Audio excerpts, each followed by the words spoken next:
still waiting to go live.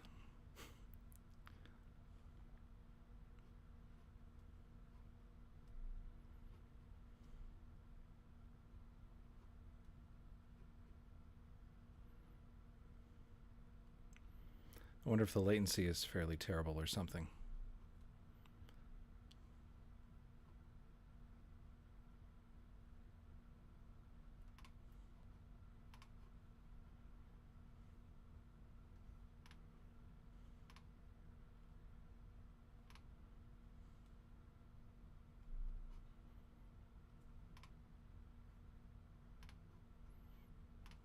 Ah, there we go.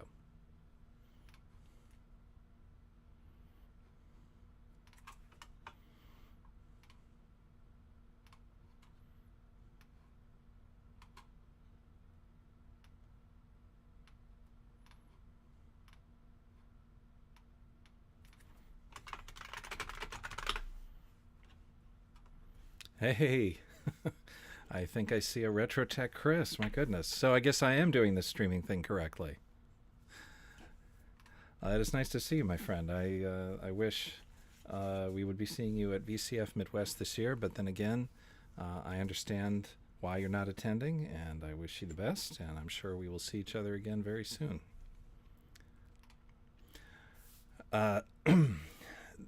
This stream is going to essentially be a little bit of a tutorial, and so I thought I would wait just a little bit longer to see if there is anyone else who might want to join before I start. Plus, it's been, gosh, almost a year, I think, since I set up a stream, and so I'm not even really sure if I'm doing this correctly. You'd think it would be easier.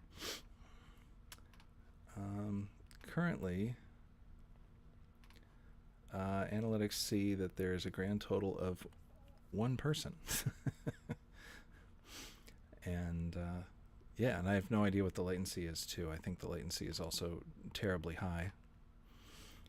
I think it's roughly 1 minute round trip. I'm optimizing for quality because I'm going to be editing some of this offline, and that means it's possible I won't see responses until almost a full minute. So we'll see.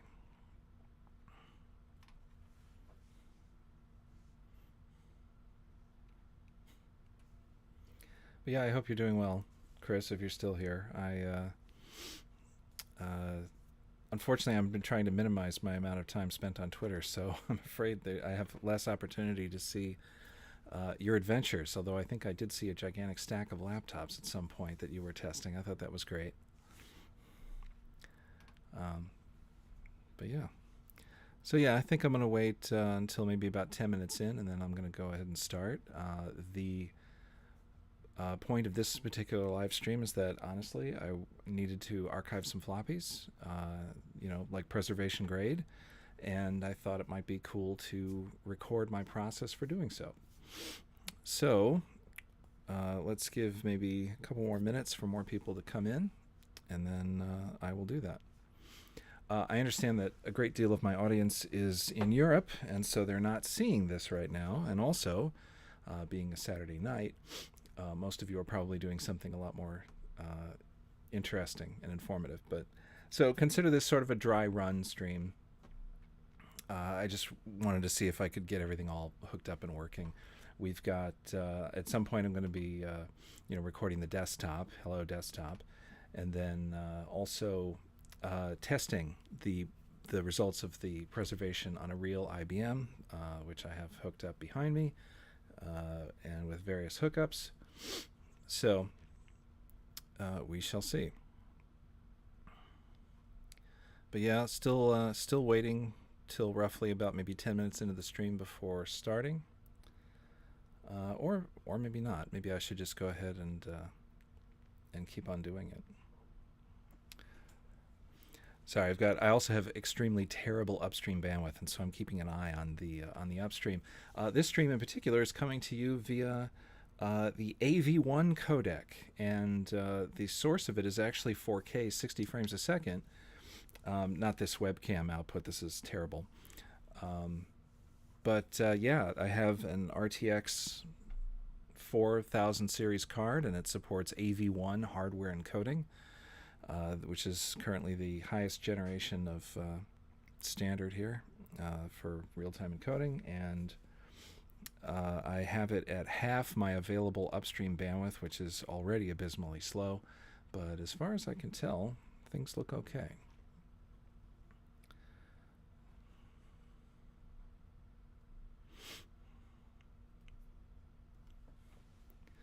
I think it might be a pipe dream that I wait for more people. So honestly, I think I might go ahead and start. Yeah, I think I'll go ahead and start. Okay, so tonight I was going to archive some floppies, and I thought, why not try to record the process a little bit, do a little live stream, have a little fun, and see if anybody shows up and if anybody has any questions. But since I don't stream very much, this is sort of a dry run. Plus, some people have also been asking after me since I had to go on hiatus, and I have better medical news to report, which is fantastic. So if anyone has any questions surrounding that, I'd be happy to answer those as well. But the primary point of the stream is how does an archivist archive floppy disks? This is a huge subject that a lot of people have their own methods on, and I'm going to show you mine. I am not claiming that mine is the best. However, it is definitely the best for me and for what I do. And what I do is I archive IBM PC floppies that have not yet been archived and are preserved and out there in the world. You can see behind me, sorry, wrong hand, whoops. This guy behind me, this is an IBM PC XT. It's my daily driver. I've been using it every month, usually every week, since roughly 2006, and it's never had a component replaced. Guess what, kids? If you keep the capacitors energized, they don't dry out and leak. So it's all original components still, which is pretty amazing. So that is the area that I focus on. Now, a lot of people focus on other stuff too. If you have an Apple computer and you're archiving Apple floppies, generally you do not want to do the process that I do. I am using a process that is most appropriate for the people leading the preservation of IBM PC floppies, and that is using the CryoFlux device. So I have a CryoFlux here, and it's already set up and connected to floppies. Unfortunately, I can't show it to you because I don't have a secondary camera, but the way that a lot of the stuff that we archive for the original IBM PC and compatibles is speed sensitive, and so it generally only runs properly, at least certainly the copy protection routines certainly only run properly necessarily on an original IBM PC or a 4.77 megahertz 8088 compatible system. And some of these copy protection routines are counted down to the cycle. So if you run them on a faster machine, they don't work. If you run them on an emulator, they usually don't work. So when I am archiving floppies, I have to have some sort of chain of trust or authentication testing or whatever. And the only way right now with very early IBM PC software is with a real IBM PC. There is one emulator out there that can come very, very close, if not perfect, and that is the Marty PC emulator. Fantastic emulator. It's the only emulator in the world that runs my group's demos, 8088 miles per hour and Area 5150 correctly. And so I would normally endorse that for testing the result of archiving a floppy, except that currently I'm dumping in a preservation grade format. I'm doing so in a flux transition format. I'm using a CryoFlux to do it. Currently, as of this exact moment, Marty PC doesn't support that. However, it probably will in the very near future. I know that he's already added support for some other protected formats, the MFM format, and you can convert CryoFlux to MFM. So it's possible that you could test with an emulator, but I don't. So this is my process. Just very briefly, take an original piece of software. I have several designware pieces of software that have not yet been archived. There we go. We're going to start with the body transparent. This is currently only archived and available for Apple II. We're gonna do it on PC and see how it goes. So you start with your software. You use the CryoFlux software to. What I do is I do a very quick dump in a raw format with no parameters on what I think it is. I then look at the first couple of tracks in the HXC Floppy emulator and try to see if, first of all, if it's single-sided or double-sided, and then also how many sectors per track are there. And I'll demonstrate all of this, so if you're just kind of like, get to the point or show me something, it's coming. Just give me a few minutes. So then once I know what the format is, the advantage of using the CryoFlux and the software that comes with it is that you can define a profile for what the disk is laid out as. And then you can dump it according to that profile, and it will verify or try to verify the flux information coming in against the profile that you've defined, and then it will notify you if the track matches, if it doesn't match, and most importantly, this is the best part, it can tell you if a track has been modified, meaning if it has been written to in a consumer level drive.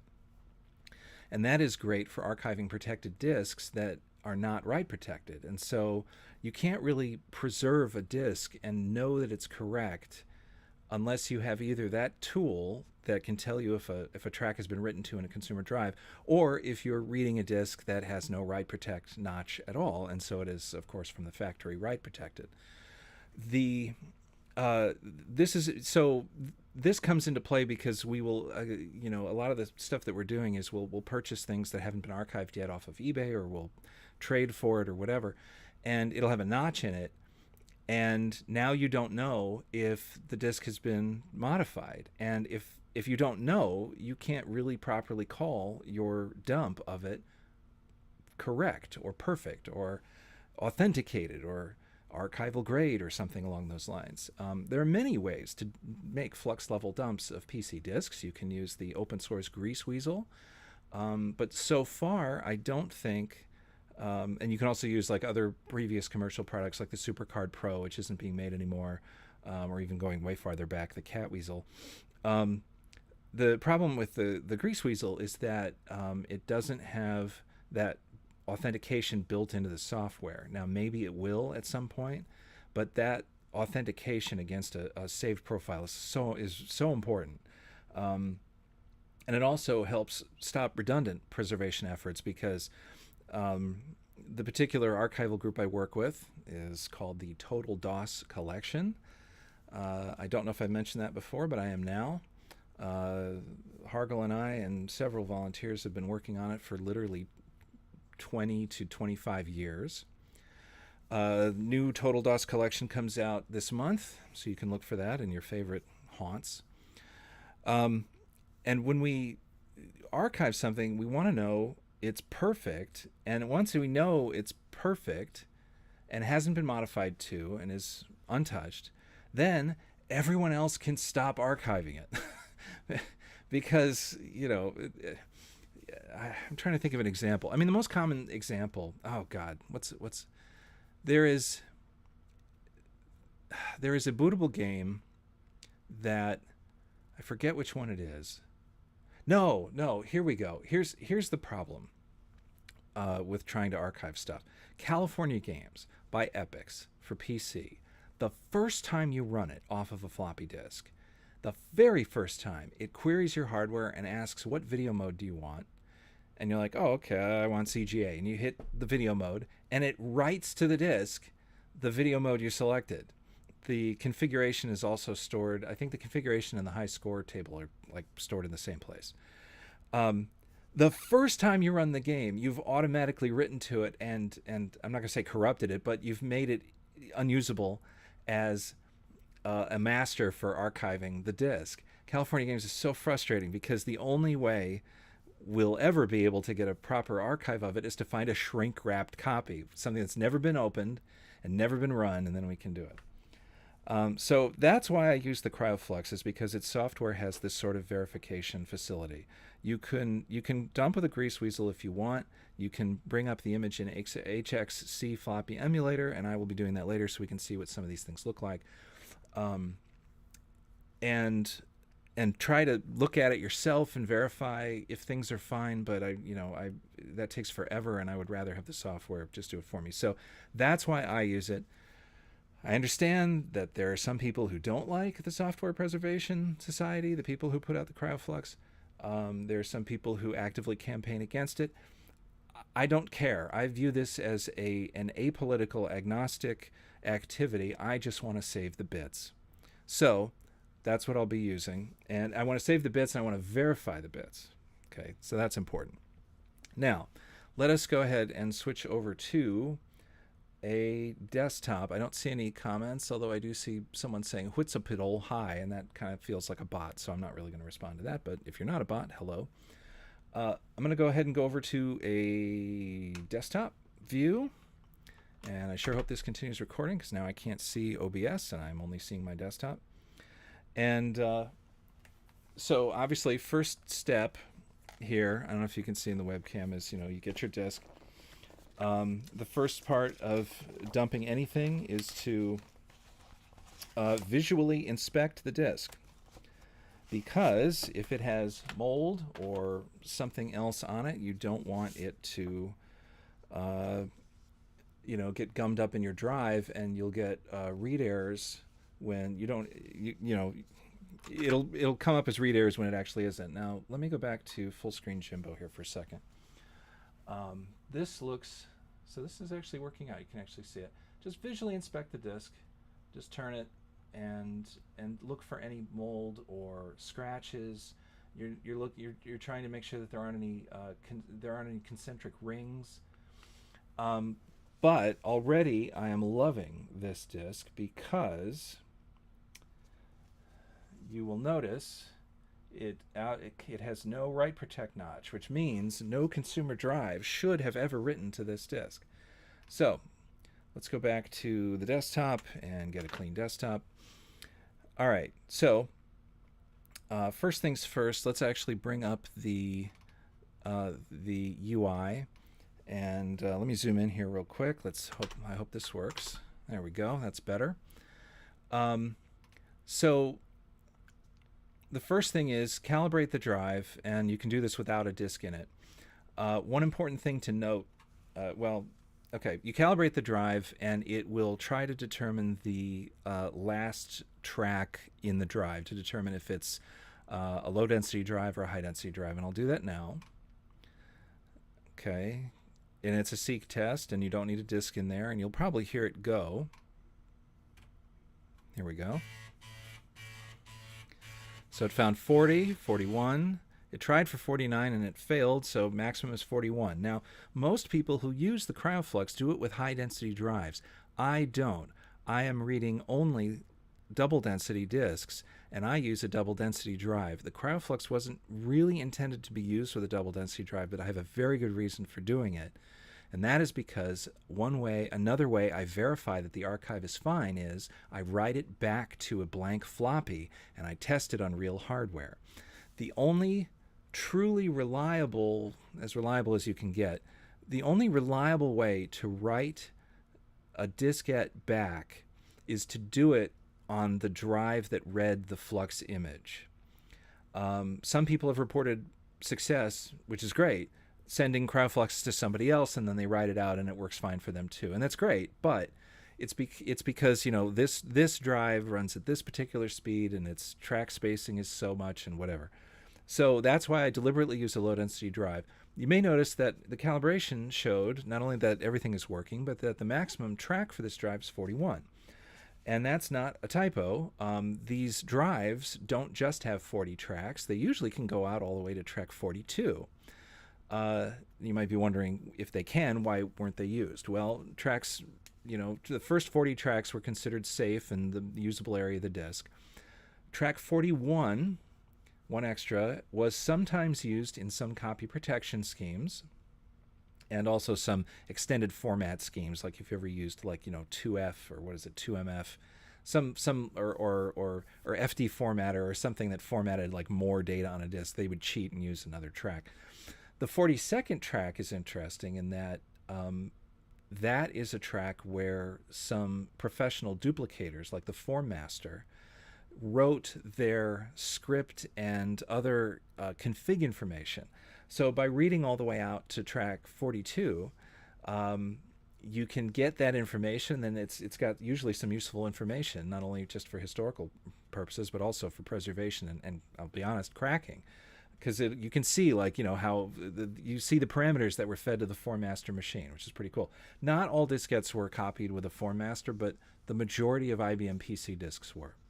So now we've calibrated our unit. So the first thing I do is I try to get a general sense of the disk at all. And I'm going to pick stream files preservation, which is no format whatsoever. And I'll just do foo or whatever. And I let it go for a couple of tracks. Okay. Oh, and also clean your drives too. Also always use a cleaning disc or a cotton bud with alcohol or something. Clean your drives before you start. Okay, so I'm going to stop. And so I dumped the first 4 tracks or so. So why did I dump just 4 and stop? Well, I will show you. First, let me zoom back out so I can see what I'm doing. I then like to go into the actually here, let's find where I dumped it. I usually do everything in work dumps. So here's foo, and it's got the tracks that it dumped. You may notice, again, I'm using a low density drive, so I do not have this weird, the stepping is exact. I've track 0, track side 0, track 0, side 1, etc. On a high density drive, you'd have more of these, but on a low density, you don't. Anyway, if you don't know what I mean, forget that part. What I do is I do this quick test dump with no format parameters at all, and I quickly pump that into HXC Floppy emulator. I go to the track analyzer, and I go to I choose a 5 1/4 inch 48 track per inch. This is low density or double density, and take a look. I see all red on side 1, which means that the analyzer says there's nothing there. So this is a single-sided disk. Now it's possible that the rare errant copy protection routine might put the copy protection on the supposedly blank side of a single-sided disk. I've never seen it. If I ever make a copy protected disk, that's what I'm doing. But so far no one has. So that's interesting. The first track appears to be... So, all right. So looking at this on the other side, let's blow this up real quick so you guys can see what's going on. So the good tracks are represented as sectors. Now, I didn't dump the whole thing. Just a few, just to get the layout. Now, this is interesting. This actually is throwing me for a bit of a loop. It looks like the first track is formatted as 1, 2, 3, 4, 5, 6, 7, 8, 9 tracks, sectors per track, which is normal. But then it looks like the rest are only 8. Now, that's interesting. Normally, it's either all 9 or all 8. Or you'll have a weird copy-protected track in there. But, well... The fact that at least one track has all 9, that's what I'm going to use. I'm going to use 9 sectors per track, single-sided, as my format guided dump. So let's go back to that. And let's zoom back in. Okay. So what does that mean? I have defined several parameters here. When you do preservation, it's just raw. It's just everything is, just show me the whole thing. But I have created these format guided dumps that will analyze and tell me if some sector or track is goofy. So for example, for a let's say a single-sided 9 sector per track disk, I called it 5 1/4 48 TPI drive 180, and it's side 0 only. This doesn't mean anything. Oh, right here, because I'm using a low density drive, please don't go beyond, don't analyze past track 39. That's just the output. I have up to 10 retries. For the purpose of this, I'm actually just going to do 5. because I have a feeling it's going to be constantly annoyed at the fact that I'm telling it it's a 9-sector per track disk, but it's only going to be 8. So this is my format guiding. I'm just trying to see if there's anything. Okay, so for like 8, if I want to do this as 8 sectors per track, this profile I set it to exactly 8. But for this, the default, and it's going to be 9. So here's what you do. You actually throw away the format guided one because it's probably copy protected. So this is the body transparent. And what you do to do a flux level dump that is format guided is you do multiple. You pick multiple. And then I'm going to pick a single-sided preservation file. And please use... Yeah, I think I'm going to do the 180. I'll try to do the one, just in case any of the other tracks also have 9 sectors per track. Well, let's try 180. This really threw me for a loop. Normally they don't do 9 sectors per track on one and 8 on the rest. That's really weird. So actually, if I do 180, I think it's going to complain. I think, you know what? Let's do this as a test. This is going to complain, and it's not going to be valid. It's going to work on the first track, and then it's going to constantly complain it can't find the 9th sector on the others. But this is what you do. You go to multiple, and you hold down Control, and you pick one of the preservation profiles, and then also something to do the format guiding. So we have that. So now the 2 of them are here, and you'll notice it says multiple. And then we start. Okay. Now see, already it's actually saying bad sector. I don't think it's a bad sector. Yeah, let me stop this, and I wonder if I miscounted and it's not really 9, but it's actually 8. So let's do multiple again, single-sided, but let's do the 8 sector per track version. Let's try that instead. Yes, please, overwrite. All right, that's better.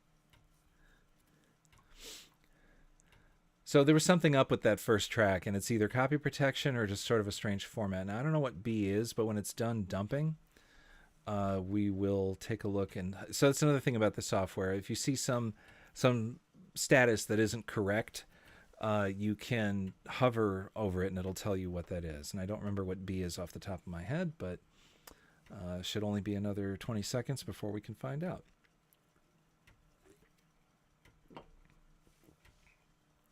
So a square here is a track, and a track is good if the data matches the format parameters. This also creates what looks like a non-copy protected image file, like a .ima file, that you could supposedly use in an emulator. Okay, so here we go. There's 40 and 41. So they're gray because they're not formatted on this particular disk. Unknown. Now, what was the B? The B says, aha, sector number not within allowed range and included in the image. Let's go ahead. So that's probably copy protection. It probably created a 9th sector and called it something else. Now that we've got our dump, let's bring it back into let's put it into HXC. See if I can do this zoomed in. Nah, probably not. And let's pull up the image. Okay, so you'll see it created, this is the format guide, created this unprotected image file, but I know the disk is copy protected, so this would never work. In fact, it's just a byproduct of creating a format selection in addition to the unformatted. We don't need it anymore. Because we have our display, so I'm just gonna delete it. And then when it comes to the actual flux transition images, let's pull this into HXC emulator. Go back to the track analyzer. If there was anything that couldn't be read, it would show up here like red, like really bad. I had a disk once that somebody put a magnet on it or something, or it was set next to a magnet, and this entire, like, you could see you could almost see the shape of the magnet. It was almost circular, and it like overwrote most of like two sectors, but not all of them. There was like a definite like outline to it. I'm not seeing anything red here. I mean, these last two tracks are red, but those are 40 and 41. Orange here, I'm curious what that is. So this is good for the quick overview, but why don't we go into track view real quick, and you can change. Let me get rid of that. You can change the time scale. That's the amplitude. I want to change the. There we go. So a cryoflux does by default 5 rotations and saves them. You can do others if you want. I am not a total expert on all of this, so there's only so much I can explain. Forgive me, but these lines are essentially the signal strength, I believe. So this is the first pass of track 0, the second pass, the third, the fourth, and the fifth. They're all in there. And it's for lots of reasons. It's a safety check. It's so other people can compare. Maybe if a bit got flipped or something. Like when you decode, if you're trying to make sense of this data from just flux reversals, it helps to have 5 rotations stored so that you can double check, what's going on. But yeah, let's check this. Actually, I'll choose the last rotation. So the display over on the side here, let's zoom in on that, which is kind of nice. As you hover the mouse over it, it'll tell you what it thought it found.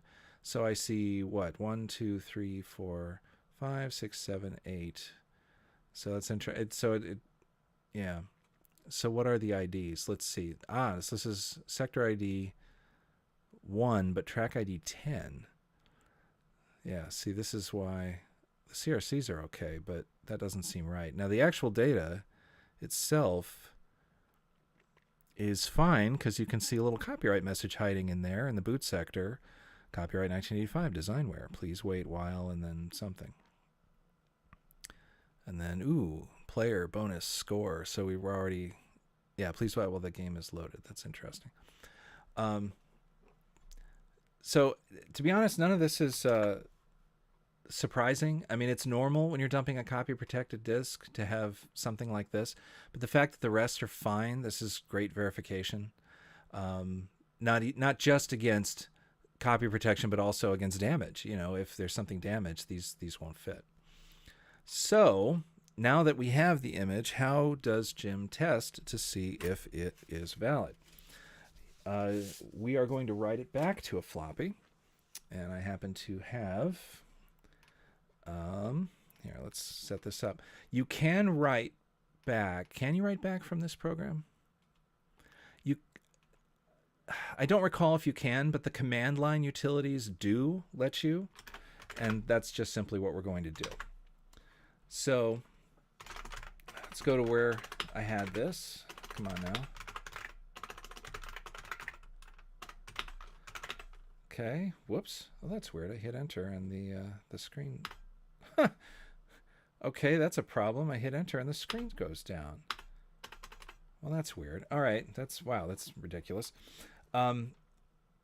So to write it back, let me get a blank floppy real quick. Okay. Blank floppy right into the exact same drive that read it, because that is your best chance of writing it back properly. So we have all of our individual track files there. And what I did was, let's take a look at what I wrote. No, where did I put? Now, see, now I got to find out where I put them.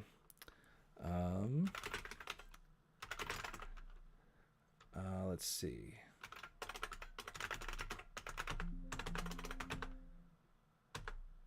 No. All right. Capture, boy, for those. Yes, I still have Capture on my drive, even though it probably hasn't worked in 10 years. I forget where I put my files. Give me one quick second to find them. There we go. I've put them in here. All right. Back to the Zoom. Although, again, hitting enter does that. Boy, is that strange. Okay. So I wrote a write double-sided double density image, single-sided double density image. Let's take a look at what that is.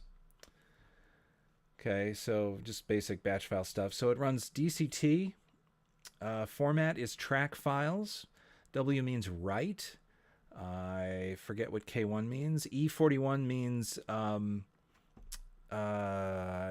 that's the end of the write out to track 41. Sorry. So it can be difficult. It can be confusing because the terminology keeps switching, right? So the terminology is like a track has 40 tracks, but they're labeled 0 through 39, and then you've got 40, and then you've got 41. So this just means the end is 41. And I don't recall what G0 means, but rather than explain the DC, you can always type DCT without command line, without, sorry. I mean, we'll go ahead and explain what K and what G is. Let's take a look here. Whoops. Okay, so much for screen magnification. Good gravy. That's annoying. Oh, G is single-sided mode. Okay, so that's what that was. And K is the track distance. This is important because the step distance, if you are on a high-density drive with 80, if you are on an 80-track drive, a high-density drive, and you are imaging a 40-track disk, you need to skip a step. The tracks are narrow, so you want to read 0, and then on the high-density drive, skip 1, because that's actually in between both tracks of a low-density disk, and then land on 2, and then land on 4, etc. So that's what the track distance is. So 1 is for 80 tracks, 2 is for 40, and the default is 1. And I put 1. Okay, so let's just go ahead and forget the talking. Let's just actually just run this thing. And it identified what it is, and it's now writing out all the tracks. You can, if I stop talking, you can probably hear it doing so. Okay. To save time while it's writing, I'm going to turn on the PC we're going to use to test this disk. It is very loud. The PCXT that it is has been my daily driver for a long time. For the past 15 years, it has also had, might be able to see it behind me, with a monochrome monitor on it, a 5161 expansion unit. And it is noisy, so I apologize for the additional noise. Now, you may be wondering, what is this? It wrote the 2 extra tracks, 40, 41. And then what is this track 82, writing raw and formatted? This is one of the reasons people are biased against the Software Preservation Society. They have taken the stance that they don't want unauthorized, counterfeit discs sold under the guise that they are original. It is, unfortunately, somewhat easy to create counterfeits. It's very hard to create a really good, authentic one. And software collectors like me, who have been doing this for 35 years, and I have a whole video on how to determine if shrink wrap is fake. I would consider myself a minor expert in determining if a software collectible in front of me is fake or legitimate. They don't want the CryoFlux to be used for counterfeiting software collectibles. So their software, and this is not a toggleable option, forcibly writes. Remember how I said earlier, duplicators would write their information to the last track on a drive. On a low-density drive, it's 42. It's 41. It's the 42nd track 41. They would write the parameters used and like what factory it came from, and stuff like that. The CryoFlux forces that when you write a disk. Now, the CryoFlux wasn't really meant to be used with low-density drives, which is why it's a bug in the software that it's going to what it thinks is the last track, the manufacturer's track, as it were. On a high-density disk drive, it would be 82. On a low-density drive like this one, it just simply slams the head into the end of the drive, which lands on 41, and writes the information.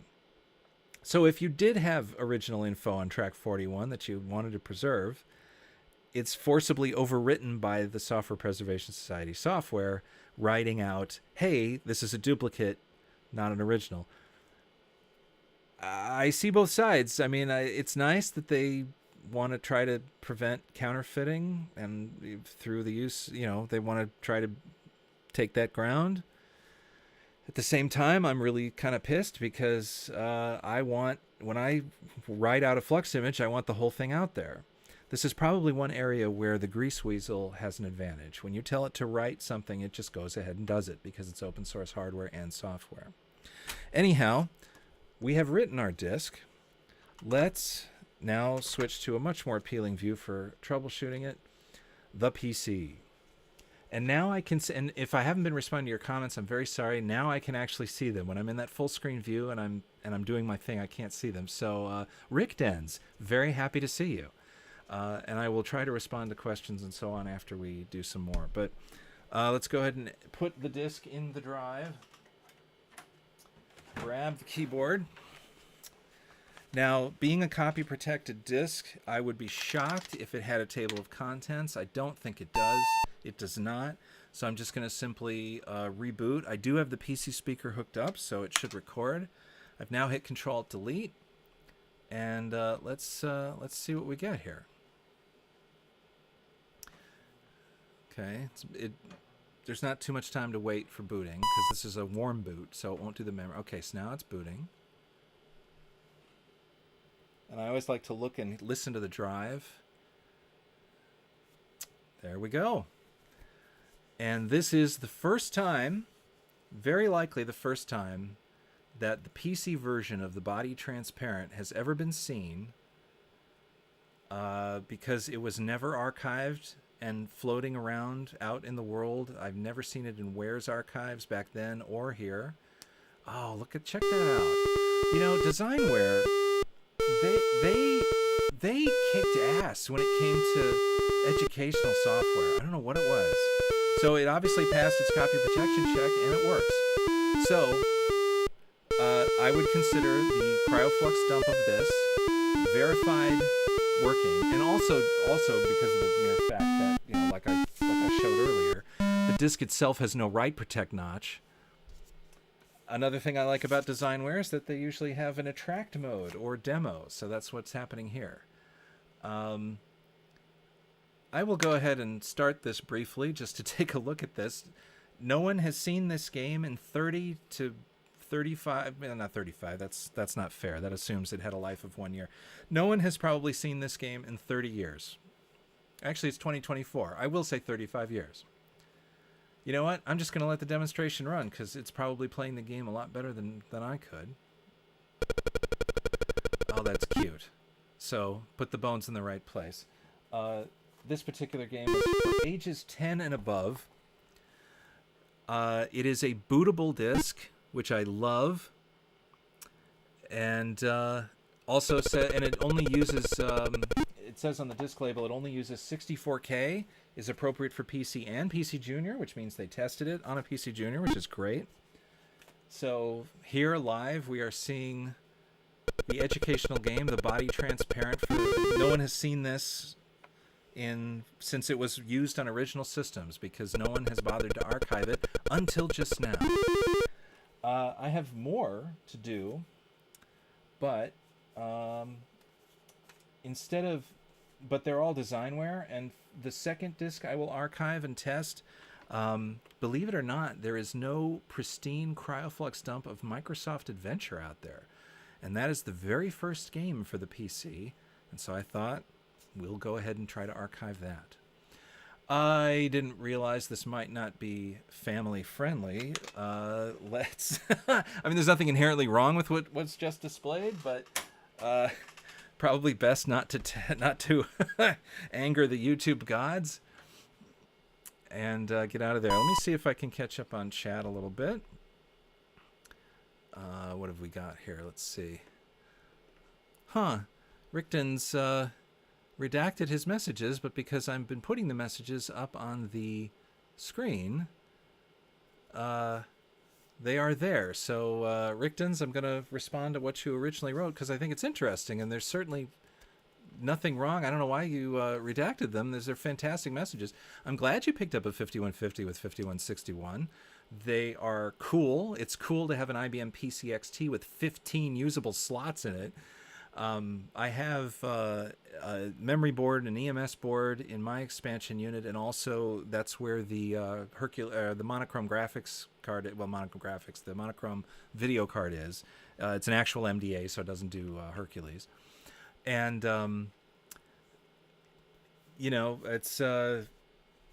I could probably talk about it for a while, but I think one of the coolest things is that in order to make an expansion unit work, it doesn't have to be this specific expansion unit. You can use like a generic ISA bus extender. However, you do need the sender card, which goes in the host, and the receiver card, which goes in the extension. Thankfully, those cards have been reverse engineered in the past couple of years, and they now have free designs that you can either try to make yourself or whatever, have the PCB formed. I'm not a hardware person. I can't talk very much about, a long time ago I made a video about assembling the VCF Midwest 6502 badge because I was so overjoyed that a complete beginner who doesn't know what the hell they're doing could actually solder and put something together.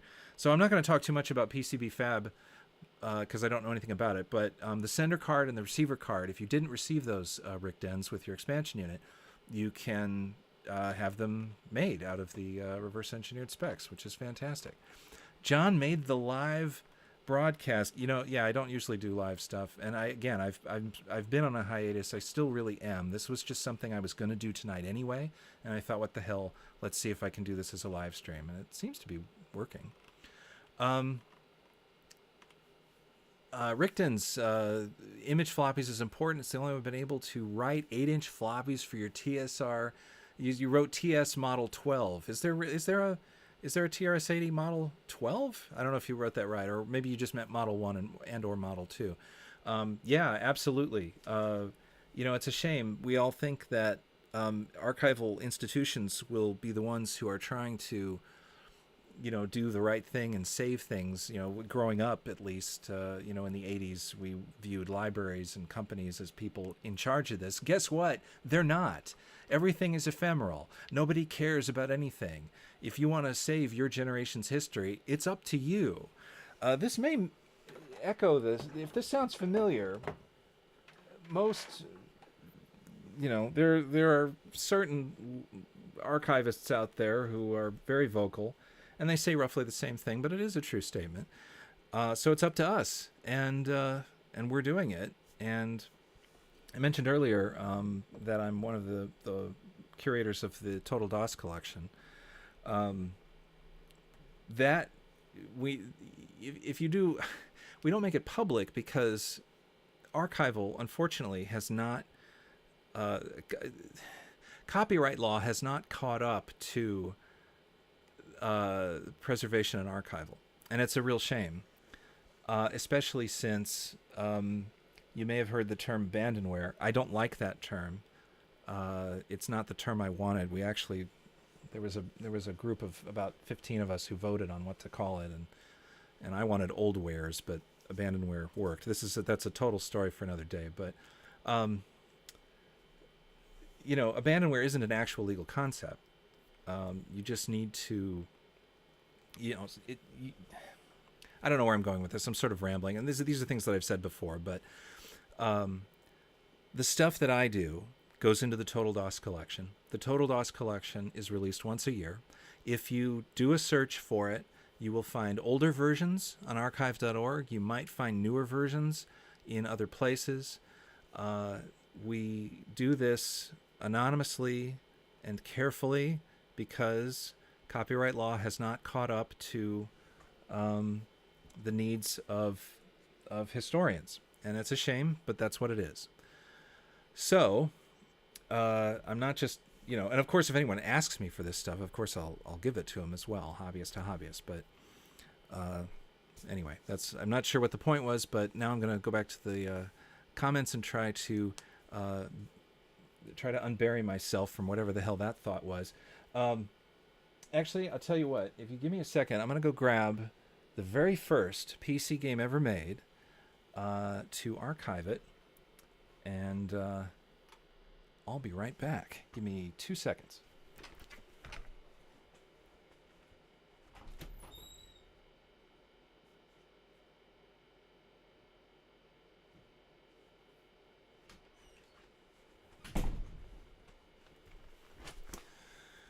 What does the very first IBM PC game look like? It looks like this.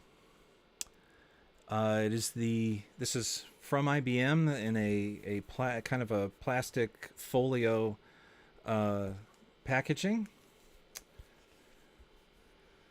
Let's get this right. There we go. A disc, a manual. Hilariously, it says implemented by Gordon Letwin. On the title page, you may recognize that as not one of the two real authors of Colossal Cave Adventure. Microsoft Adventure is a port of Colossal Cave Adventure. What's really funny about it, and here's the copyright date, it should say June 1981. So the copyright date actually predates the PC itself. It has notes in the manual. They talk about the original MIT version. They talk about how it was originally written in Fortran at MIT and so on and so forth. But yeah, I think they kind of aped, what is it? The two authors of the original Colossal Cave Adventure and did not give credit. So that's fun. So let me catch up on comments, and then we're going to go ahead and archive this disk as well, because there is currently, as far as I mean, I monitor other archival groups and their collections as well. And so far, there doesn't seem to, well, all right, I take it back. Today, I did not check archive.org. Maybe there's a CrowdFlux image there.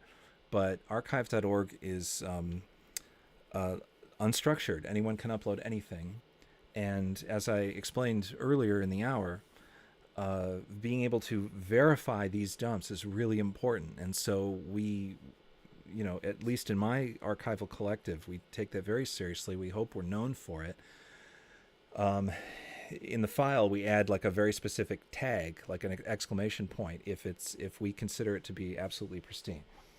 Right off the bat, I'm a little worried because, unlike the previous disk, this disk has a right notch on it.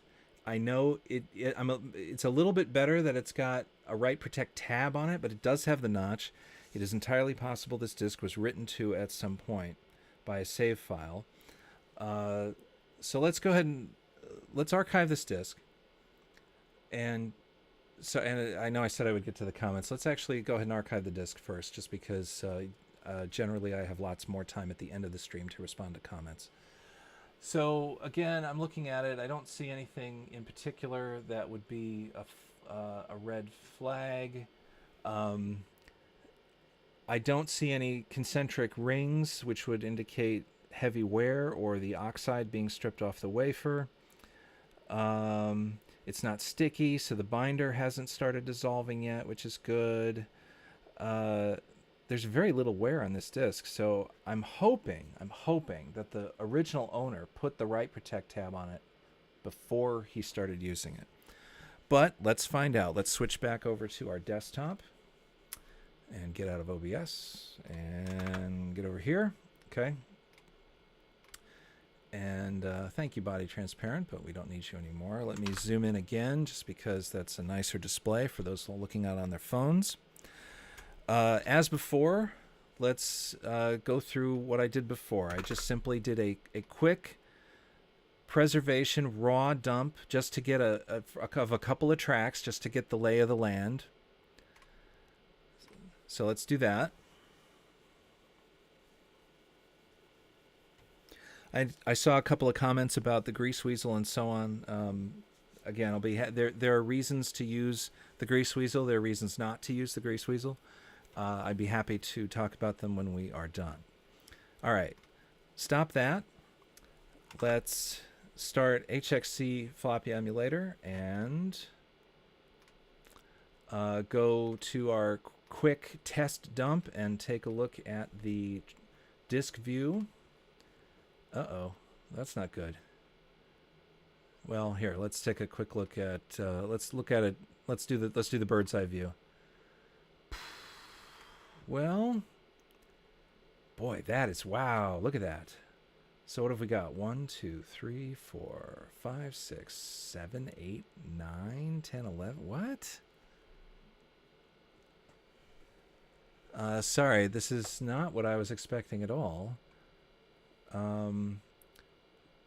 That marginal area doesn't look good. Actually, no, it does look... No, it's got a bad CRC, but I don't know if that's the copy protection track or not. 11? So some of these... That's crazy. All right, well...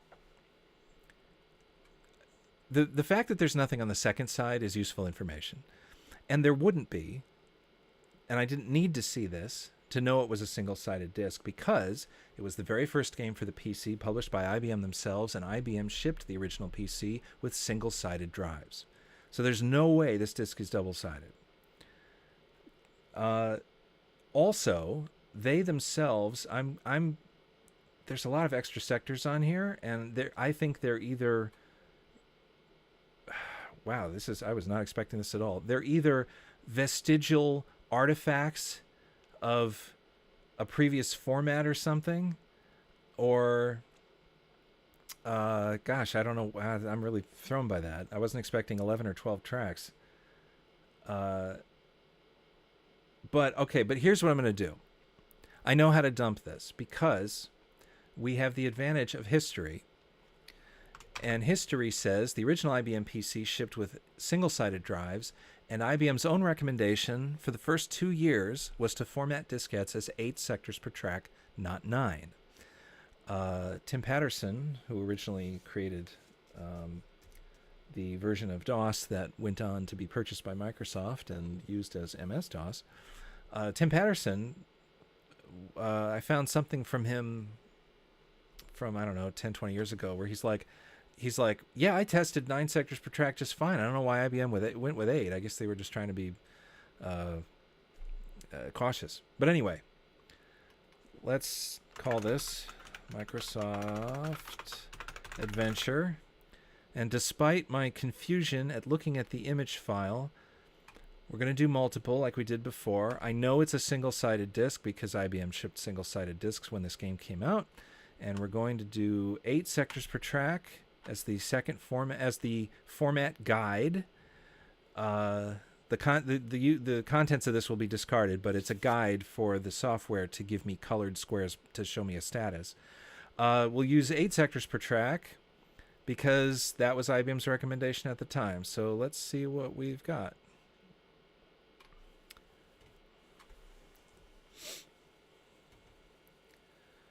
So that first track was, yeah, I guess I'm not surprised. I have a feeling that it's either a really bad sector or the copy protection is there.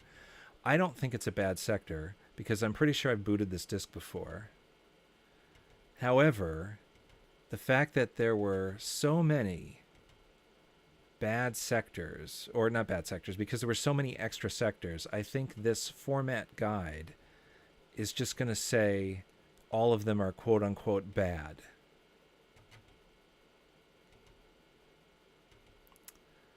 Yeah, I'm not sure, because it's not really adhering to a format. This is not working, and it's going to take forever. So I'm actually going to stop it, and we are just going to YOLO, or and not YOLO. We're gonna, what is it? FOMO, fear of missing out. We're just gonna dive right in and just blindly dump raw of side 0. So this is kind of a shame because I may have answered my own question as to why there's no verified cryoflux dump of this disk. It's because there's no easy way to create a format guide for how the sectors are laid out on this. It's incredibly atypical. I also, if you was really confused also by the fact that it seemed like only a quarter of the track had information in it. those sectors were awfully small. So, very strange. But anyway, we will try to write this disk back and test it in a real IBM when it is done dumping. So, now would be a good time for a bathroom break, or in my case, a beverage break.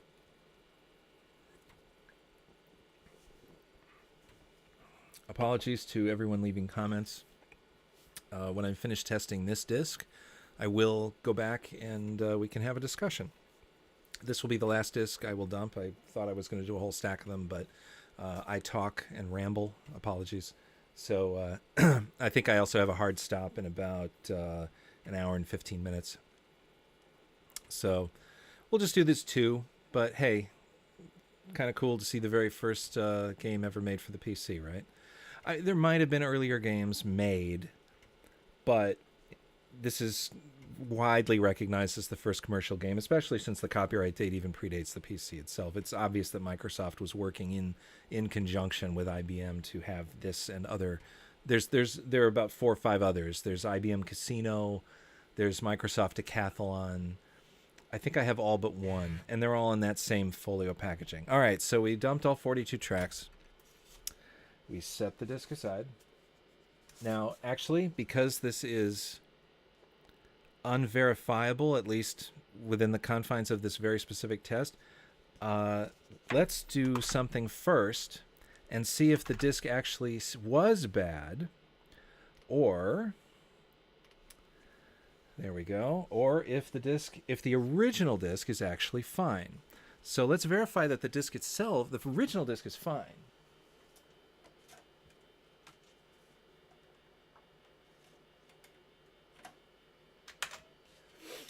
Okay, if the original disk is fine, passes its copy protection check and so on, then we'll write the copy and see if the copy also succeeds. This won't mean that the CryoFlux image is verified in some way, even if it works, but it would at least verify if the CryoFlux image was a functional was an exact copy of whatever this disk is. It doesn't prove the disk was unmodified, and this is a perfect preservation, but it would prove that at least the disk was copied correctly. Which cave image? Press enter to restart.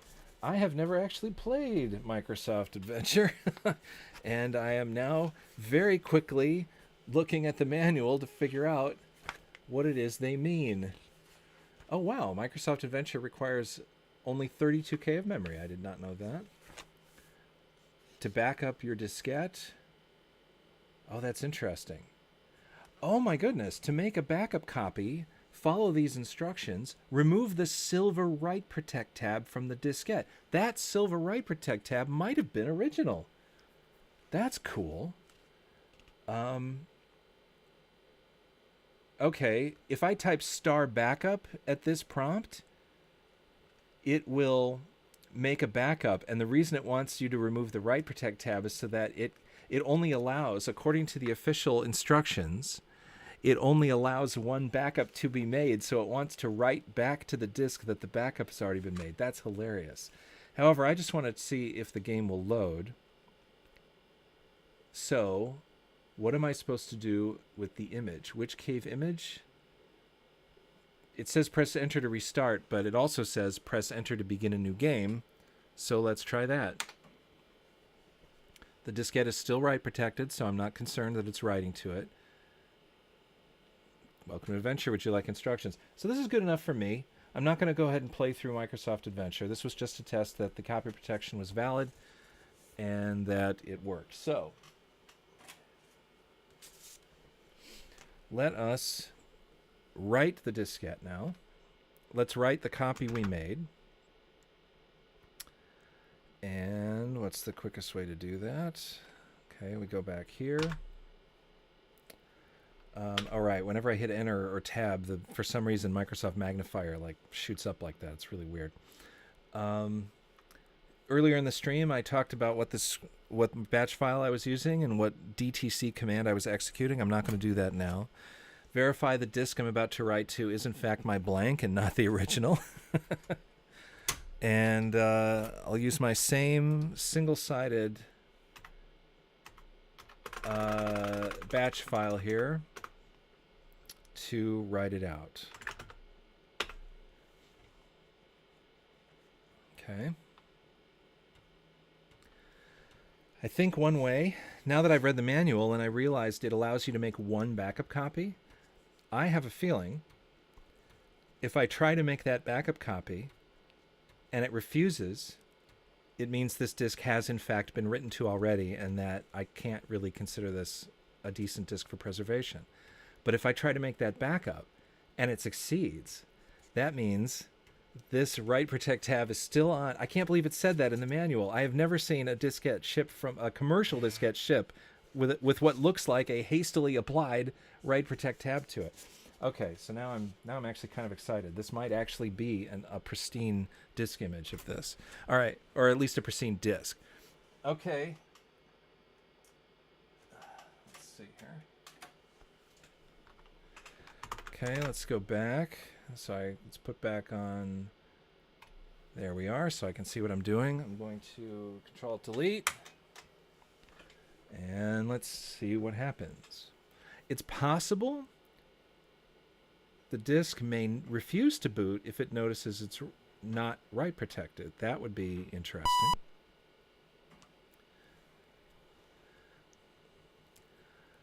Hey, Poofy Goof. We go way back. And I think you're right. I think it focuses the zoom to where the active cursor is. Scanning cave structure.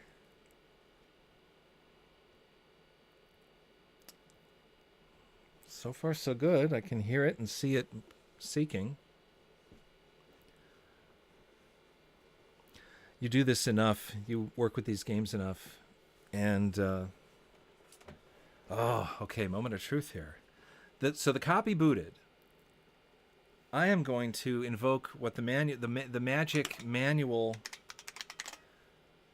command for making your one authorized backup copy. Let's see if it works. Damn! Damn it! Damn you, previous owner! Oh! Backup. Oh, and it rebooted. Dang it! Damn you, previous owner. You wrote to this disk in your home drive, and now I can't use it as backup. Oh well, at least I have it as a collectible. But damn, that sucks. Well, you know, you win some, you lose some. Just to see if it actually boots up like at all, I'll hit enter, and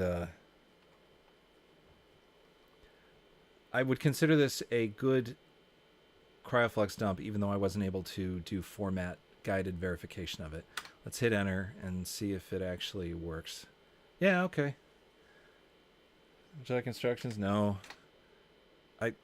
Okay, wow, I guess caps lock is needed for this game. No, all right, maybe not. No. Yeah, okay, so it's Colossal Cave Adventure. All right. Good enough. I am going to go ahead and leave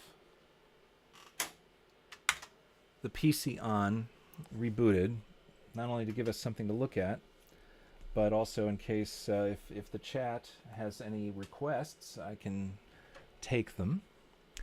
But now I am going to go through the chat and try to catch up with you guys. I am very sorry that I haven't been able to do so.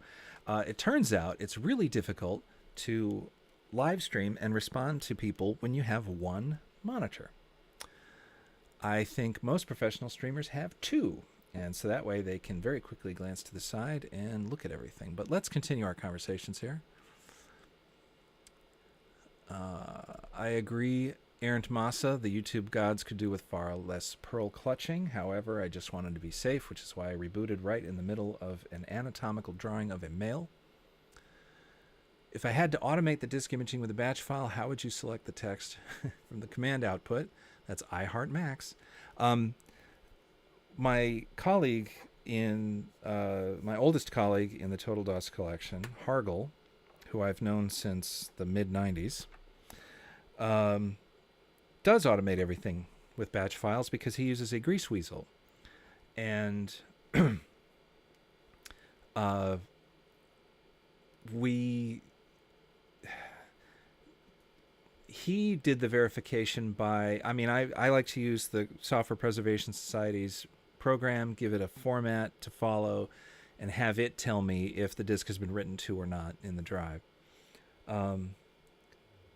He actually pulls up the images on HXC Floppy emulator, and he goes through them and manually verifies if they're good or not. He's better at that than I am, so he does do it completely batch file,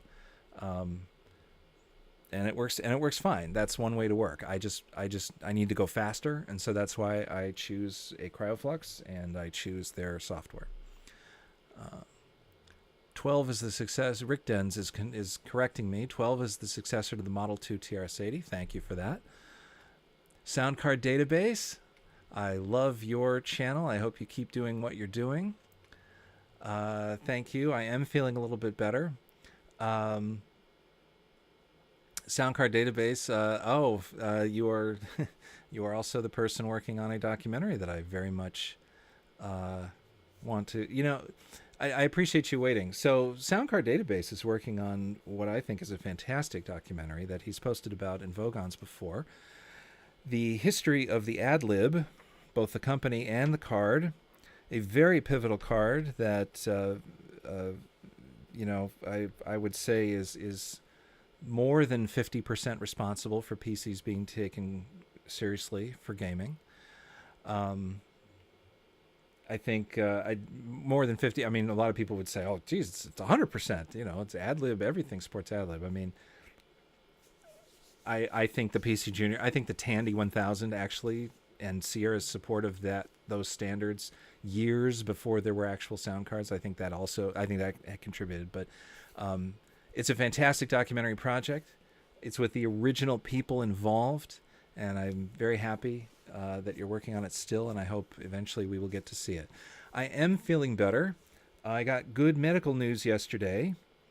Might as well share it. It's not an official health update, but my cardiac issues for the most part are completely they're not resolved, but they're nothing to worry about, and I'm very happy about that. I have a 60% ejection rate in my left ventricle. The correct range is 55 to 65%, so I'm right in the center. I invested in, you can't really see it, I invested in a health watch. It's upside down to you guys, but I invested in a watch that keeps me honest and has me walk a certain number of steps per day, a certain number of minutes of vigorous exercise per week, and best of all, it notices if I have been sedentary for 50 minutes or more, and more. I mean, at 50 minutes of sedentary, it buzzes and bugs me and won't shut up until I get up and move around. And it's helped a lot. I can walk a little farther. I think my health overall has improved. I'm very grateful that I do not have to worry about sudden cardiac arrest, and all systems go. I mean, I have other issues. I have edema, a slight edema in my lower extremities. And my kidney function isn't great, but for the most part, I am no longer worried about winking out of existence, instantaneously, and I'm very happy about that. So, but I am still on hiatus. The only free time I have in the day until mid-September is, this is essentially the only free time I have that isn't either working on VCF Midwest, attending to family issues, or exercising. Saturday nights, and so that's why I'm here doing the live stream. I'm still on hiatus until, let's say, October. In October, I start working on a YouTube video I've wanted to do for literally since 1986. It's on the rarest sound card ever. I have lots and lots of great information. I need to do another interview. But I think it's going to be a really great historical record. I find it fascinating, and I hope you guys will too. But yeah, until then, it's all VCF Midwest. If you're in the Chicagoland area, September 7th and 8th, please come to Vintage Computer Festival Midwest. We are not affiliated with Vintage Computer Federation. We had our festival and that name before Vintage Computer Federation existed, so we are not affiliated with them, if that means anything to you. However, we are friendly with them, and we commingle.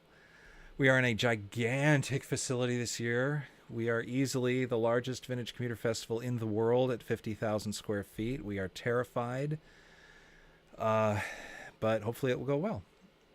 And that is what I'm spending most of my free time on. And then I come out of hiatus in October. But hey, here's a little freebie live stream for you. So let's keep catching up on comments.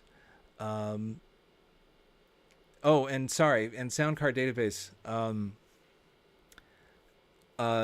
Contact me in October, and I will be happy to send you some B-roll footage of the actual ad-lib record for your documentary. You've also been using the Grease Weasel, and it's very impressive. It is impressive. I just wish it had that kind of format-guided verification. Now, if it does, and my information is totally out of date, someone email me, and maybe I'll give it a look. But I do have a functioning CryoFlux right now, and as you can see throughout the previous stream, it works perfectly. So there's no real reason for me to switch yet. Let's see. Errant Massa found my channel via my 640K Barry video. Well, thank you. And 46 era kid here, and nothing wrong with that, man. You got the best of DOS gaming right when it started. You didn't have to spend, you didn't have to pirate floppy disks by going over to people's friends and then, friends' houses and dealing with 4-color graphics and 6-minute boot times.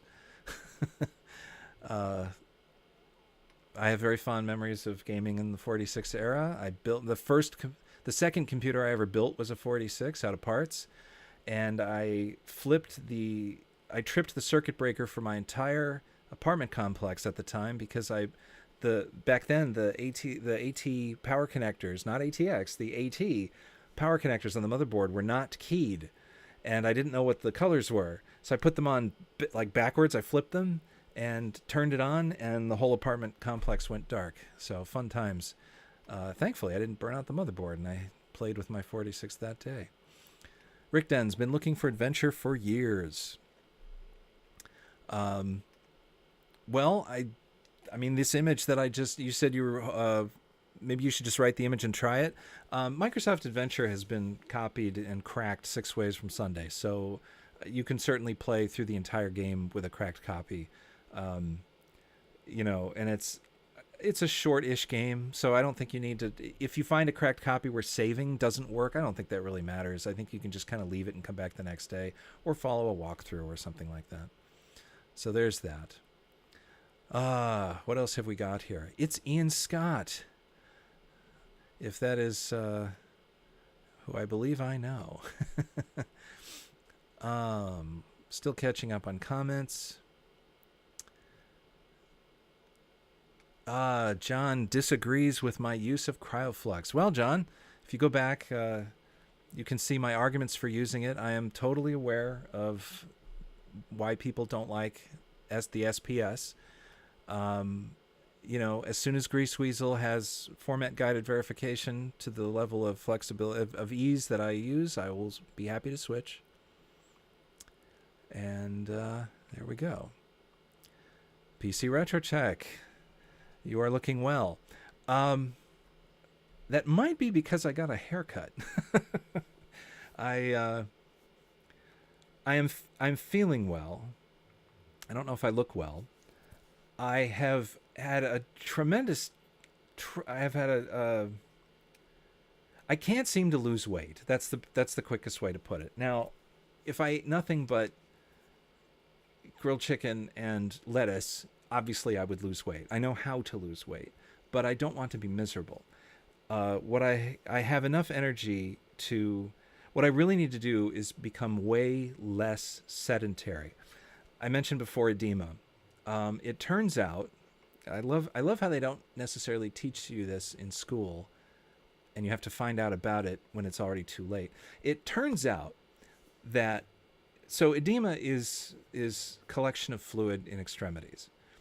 You may have seen morbidly obese people wearing compression garments or compression socks on their lower legs, and it's to try to keep fluid from collecting there because your legs swell, it's very painful, and it's bad for your body too. You need to, your body needs to circulate. It's a chemical machine. It needs to circulate fluids in order to work. Edema is for several reasons. It can be from congestive heart failure. Thankfully, as of yesterday, with all my tests and everything, I have ruled that out. I am definitely not in congestive heart failure. I feel great about that. Don't need to worry about that. Another possible reason is renal failure. Not totally ruled out yet, but my doctor is not concerned based on my previous history. And then you're left with some of the minor reasons. And, fluid is extracted away from your extremities by veins and other, I'm not a doctor, so take some of this with a grain of salt, but it's whisked away through veins and other tunnels. That's how much of a doctor I'm not. And these pathways have one-way valves in them. So that way the water is, the fluid is not constantly flushing back and forth and not actually getting out of there. It turns out, I have since learned, a sedentary lifestyle for decades damages those valves. So my damage is very, very minor because I am not showing large amounts of varicose veins in my legs. That is a side effect of your damaged valves, is that you get very visible varicose veins. So I just need to never sit down for this long. My watch did tell me to get moving, and I ignored it because I'm in the middle of streaming. Just don't be sedentary anymore. Don't sit for 12 or 14 hours a day. That is essentially my health message to all computer nerds. Get up and move around. I won't say do a standing desk only, because standing for 12 hours a day is not better than sitting. What's better is constant transition between standing and sitting.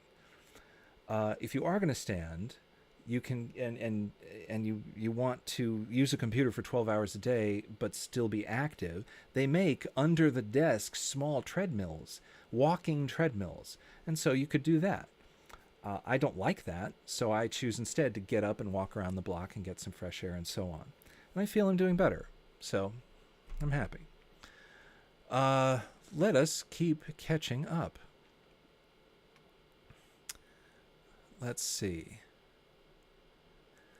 Heckler watch. They call me Meekin. No, they call me Ken. Which IBM is this? The IBM you're seeing is my IBM PCXT 5160 with a 5161 expansion unit. It is my daily driver PC that I use for coding, playing games, debugging software, minor amounts of reverse engineering, although I usually do that on a real system, and testing testing archive formats. So there we are. Ian Scott, I will be there. I'm assuming that's in reference to VCF Midwest. Correct me if I'm wrong. I think you're actually speaking on a panel as well. So if I'm completely stuck in the talks room, because that is what I do. That is my primary role, is I organize the presentations, and I also set up, execute, and break down the talks room. All the equipment you see in the talks room was purchased by either me or a couple of other people in the group. It's not rented equipment. We transport it there. We set it up. I set up the PA, the speakers, I run all the cables, and I used to be an AV nerd in high school, so this is not foreign, but yeah, it's a lot of work. And so so even though we run the show, we barely get to see it. So come find me at 11 p.m. Saturday. I think that's when I finally have some free time. Yep. Ian Scott. If I've got everything all together, Ian Scott is, God, I hope I don't get this wrong or you'll never let me live it down. Ian Scott is Polpo, creator of the PicoGus and contributor to the PicoMem. And great projects And yeah, find Ian and talk to him. He's awesome. And we go back on tracks as well. So demo scene users unite. John, Sound Blaster is the big piece in PC1. I agree. AdLib is responsible for the FM piece. I agree. Tandy sound is a glorified sound wave which did not separate PC from others. You and I will have to disagree. It's a terrible sound standard. There's no doubting that. But a lot of PC history is sometimes told by the people who lived it, and I can guarantee you, having worked in a mall at a software store, right across from a Radio Shack in the mall that was selling Tandy 1000s, there were definitely people who bought a Tandy 1000 to play Sierra games. So I think it is a small percentage, a very small percentage, but it's not zero. So Sierra's support of the Tandy 1000 and other games that supported the Tandy 1000's extra graphics and extra sound, before the advent of VGA, before the advent of sound cards, had a contribution. We can debate on whether or not it's 1% or 2%. Had a contribution to moving the PC, to having the PC being taken seriously as a gaming platform. So was Flight Simulator. Flight Simulator definitely sold some PCs because it was at the time the fastest and most capable flight simulator. All right, colors are supposed to be black in the middle for AT. I'm not quite sure what you mean by that, Pirate Gamer Boy. Maybe I missed some context at the time you left your comment. Colors are... for the power supply. Thank you. No, I got it. Colors are supposed to be black in the middle. I didn't know that at the time, or I forgot, or I wasn't paying attention. You can't do that now because the connector is keyed. But back then you could. And I found out what happens. I was shocked I did not blow the motherboard. I don't know how. But I reversed it and it worked. And I was playing Doom in high res for the first time. It was my 4666 was an upgrade from my 38640. And a 38640 could play Doom full screen in low res by hitting F5 during gameplay or selecting it from the setup at about a good 12 frames a second. It was perfectly playable. So, a fast 386DX, a 33 or a 40, and low res, and you don't really need fast Doom. But you should get fast Doom because fast Doom is pretty cool. It's pretty cool and pretty cute. PC Retro Check also finds it hard to lose weight. Walking 2 hours a day. I would love to walk 2 hours a day. I certainly have enough YouTube videos and podcasts to catch up on. The problem is I have one of the many things going wrong, although this was actually inherited from my mother. I have posterior tibial tendonitis. I think I'm saying that right. The tendon that wraps from the bottom of the middle of my foot through the arch and then up the leg, that tendon is stretched out and doesn't hold the foot up anymore. And if I try to use it too much, there's a lot of pain. And that foot is essentially flat-footed. I inherited this condition from my mother. It's congenital. And it means I can really only walk with comfortable shoes with inserts about between 10 and 20 minutes until the pain is enough that I should probably stop. So instead, I've actually tried to do other things like ride my bike. I love riding my bike. I also have an exercise bike. I have a Schwinn Airdyne out of frame, and that has helped me. And that does not hurt my foot, so I've been trying to do that for my regular cardiac exercise. I mentioned the watch thing before. I don't know if I can. There we go. Try to have it display something. This wasn't cheap. I got a 20% discount from my insurance carrier, but it was still hundreds of dollars. But I got to be honest with you. It has gamified not being sedentary. So throughout the week, I'm like, ooh, have I got enough minutes? Or ooh, did I do enough steps today? Or how was my sleep? It also measures my sleep. How was my sleep last night? I got to say, it's working. So you know, I invested in my health, and I don't feel so bad about the hundreds of bucks anymore. Let's keep reading. Treadmills are boring. They are boring. I prefer walking outside to see scenery. Pirate Gamer Boy, I agree with you completely. Humans evolved outside up until about 20,000 years ago. And we, you know, 20,000 years sounds like a lot, but it's not in the great context of, you know, the age of the human race and what became before us, what we evolved from. So there are very definite health benefits to walking outside versus walking on a treadmill. On a treadmill, you'll get the cardiac benefits, but outside you get vitamin D from sunlight. You get, I mean, you don't get vitamin D. Your body processes vitamin D. It synthesizes it with the addition of sunlight. And there are mental health benefits as well. It's just how we evolved. It's how we're made. So I agree, walking outside is better. 50 Shades of Beige tried the under-desk treadmill at work. It was miserable. And you do what I do. Get up and take a lap around the building. So, following those cards for a bit. Errant Massa says you've been following those cards for a bit. I'm not quite sure what cards you're talking about. So, help me if you're still here and listening. They call me Ken. Demo scene, baby. You got it. In fact, if you check the VCF Midwest speaker schedule, one of the talks directly involves the demo scene. So, and it's not about demo scene history. It's about something else. So I would urge you to check the schedule, and hopefully you can attend. Poofy Goof got a lot of mileage out of the CMS, the Creative Music System chips on his Sound Blaster 1.0. I didn't. And I was super disappointed. There are, I think, 2 games that sound excellent and compared to AdLib on the Creative Music System. One is Times of Lore, because Times of Lore uses the additional voices and panning, the stereo panning, to great effect. And also the music does not demand a specific timbre of instrument. I'm trying to remember what the other one, I think Kix from Tato, you know, QIX, I think that had pretty cool Creative Music System music.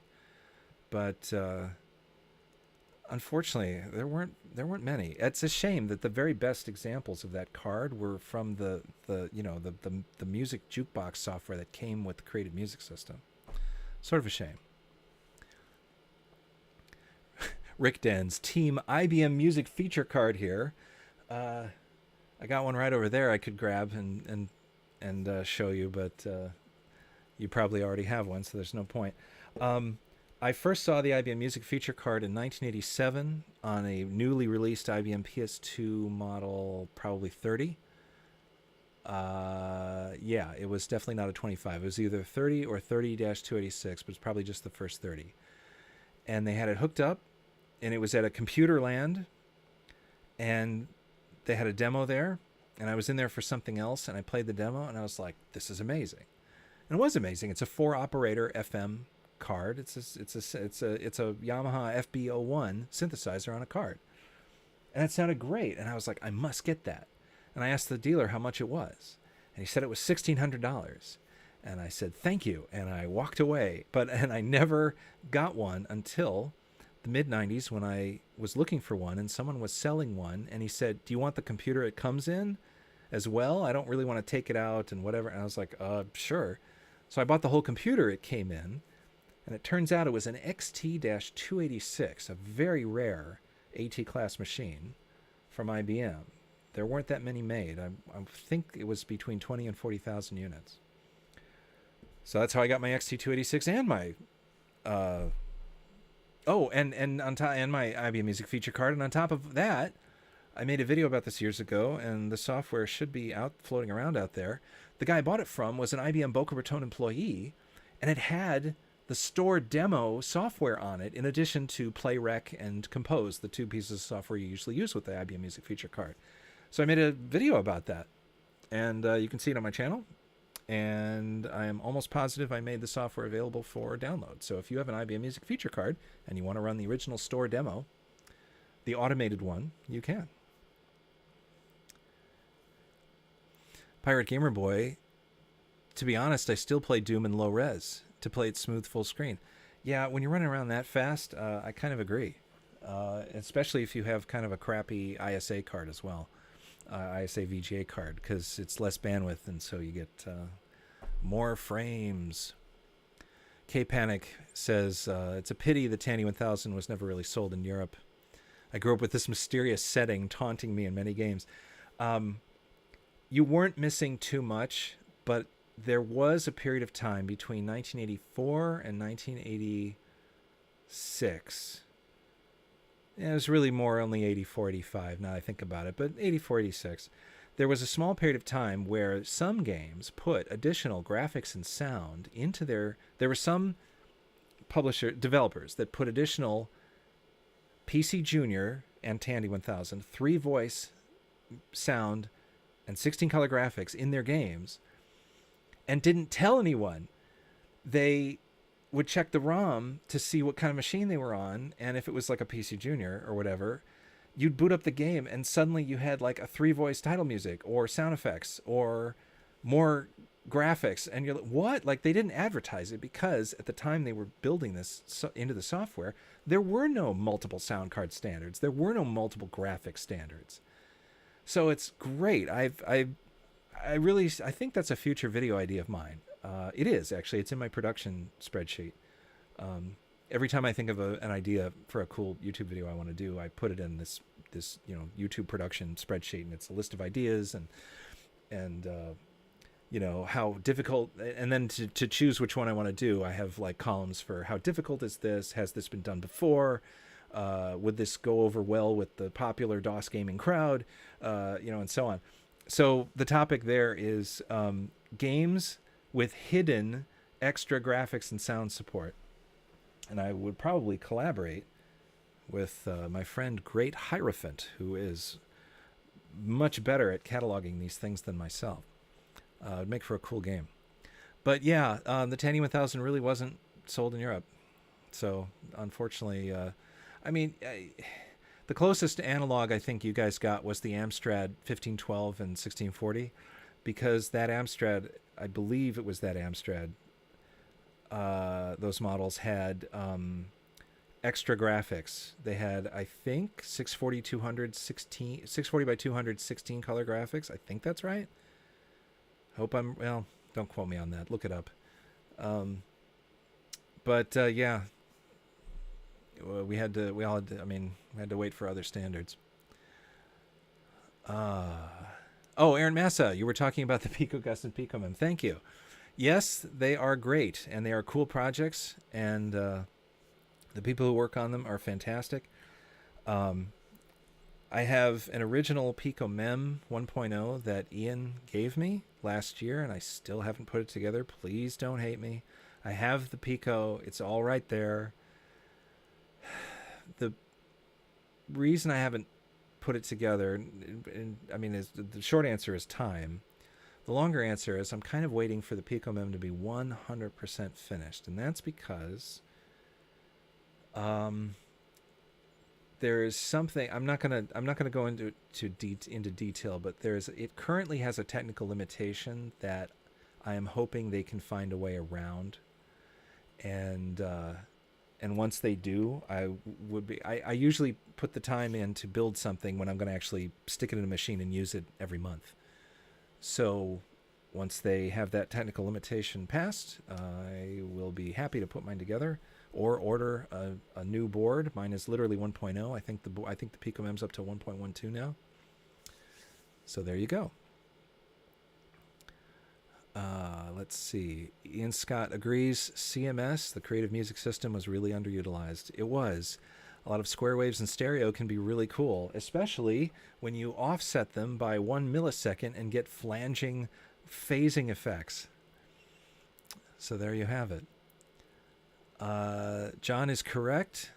The CMS is like Tandy. I used to a glorified square wave generator. That is correct. I used to refer to the Creative Music System as 4 Tandys bolted onto a single board, because that is pretty much exactly what it is. It's two.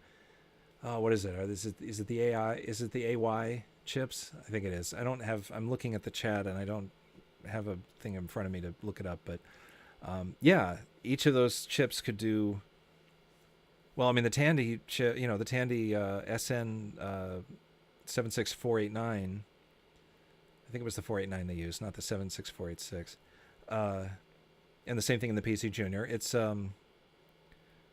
3 square wave. It's 3 square waves, unless you use a noise channel, in which case it's 2 square waves and a pitched noise channel, or 3 square waves and an unpitched noise channel. Thank you, SA 1099. How on earth could I get that wrong? Because we were literally calling that. So that's the Philips chips then. Thank you.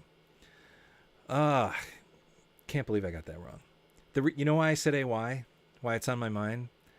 Because those are the chips in the rarest soundboard in the world video, and it's been on my mind. I'm eager to get to it as soon as it hits October 1st.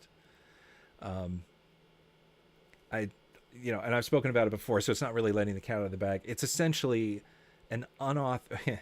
I used to describe it as a mockingbird for the PC. And boy, I did not realize then what I know now. It definitely was an unauthorized clone of the mockingbird, because that's the instruction that was given to the engineer. So the board was actually quite illegal and infringing, which was news to me. So that's hilarious. No, actually, I've spoken about it before, and there's actually some footage of this card already online. The board I'm talking about is the Bank Street Music Writer card. And it came with a piece of software called Bank Street Music Writer. It was supposed to be, it was created for that software specifically, and there were rumors of adapting more software to use it, but they never came to fruition. If you search for Bank Street Music Writer online, you will find some Apple II Mockingbird examples of music from that software. And there is a gentleman in Finland who put up a video of his AT with the board in it, and he was playing songs from it, and he shows you the board. So between him, myself, I bought mine originally in 1986 when it came out. A third person whose YouTube channel and name escapes me, I'm sorry, and the creator's son. There are 4 of these boards known in the world. So that's fun. More chat. Oh, actually, John had something else I wanted to respond to. What was that?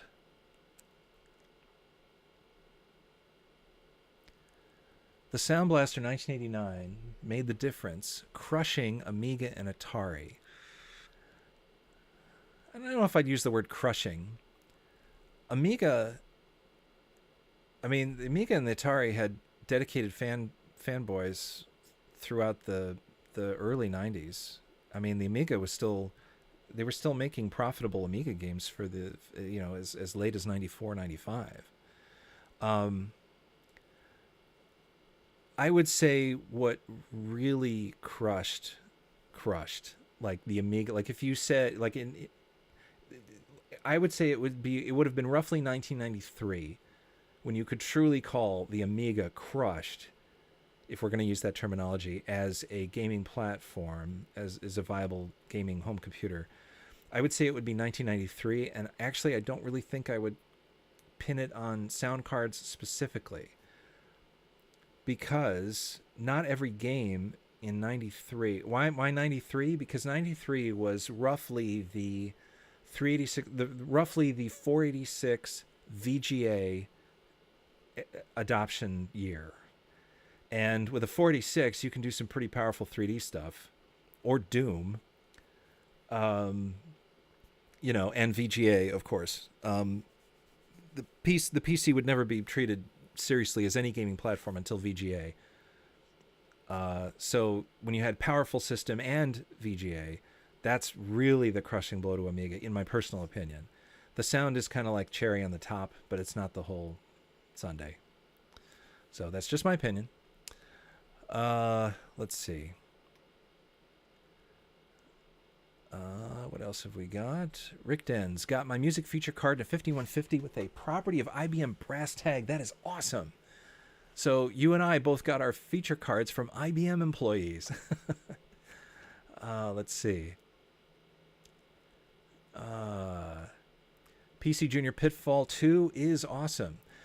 A lot of the conversions to PC Junior are surprisingly good. The River Raid is fantastic. The Phoenix ripoff, Demon something. See, if I wanted to pause talking and like bring up a web browser, I could look up these things and not actually like, guess. But anyway, the PC Junior conversions, some of them are surprisingly good. And the PC Junior itself was not quite the complete dumpster fire that everyone thinks it is. It was capable of a lot of stuff, but you had to know how to work around its shortcomings. So, yes, Amazon, thank you. Pirate Gamer Boy says, Amazon has Tandy PC Junior audio if it detects you have one of those machines. Don't think anyone's captured footage of that. You're right. In fact, all the Tellurium games have that. Your surprise was Amazon. Mine was Rendezvous with Rama. Boot it up, suddenly there's 3-voice music. I'm like, what the? So that's pretty cool. Superconductive has the Yamaha FB01. How does it compare to the music feature card? Audially, they're exactly the same, including the ability. One of the reasons some people like the FB01 is because it was useful for experimental music, because you can tune each individual note. I hope I have this right. You can tune each individual note plus or minus 127. I don't want to say cents because I don't think that's the resolution of cents, but you can tune each note and have it remember it, so that when you play CDE, you don't get the actual notes. You get whatever your tuning was. Thank you, by the way, Arugus01. It was Demon Attack. Thank you. So the FB01 was popular for people creating like new classical music and experimental, atonal music and things like that. And the music feature card also has that because it is an FB01 on a card. The music feature card has a couple of advantages in that. They have advantages. I mean, there's no advantage in terms of the sound output. The sound output is the same no matter what. But the music feature card has a couple of additional tricks. For example, it has not one but two 8253 timers on it, and software can use those independently of the system 8253 timer. So you can, clock your MIDI exactly using one timer, and then you can have another timer free to do something else.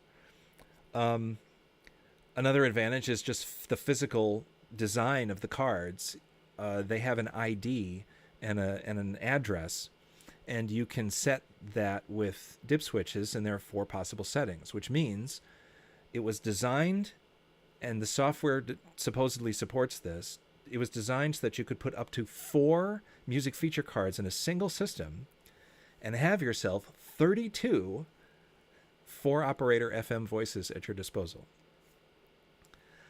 But if you're just playing MIDI, and not general MIDI because it's not a general MIDI card, but if you're just playing MIDI out to the FB01 and then you take that exact same data and spit it to an IBM music feature card through the internal or through the MIDI port, it sounds exactly the same. K-Panic is confirming that what I thought about the PC 1512, 64200, 16 colors, yes, using bit planes.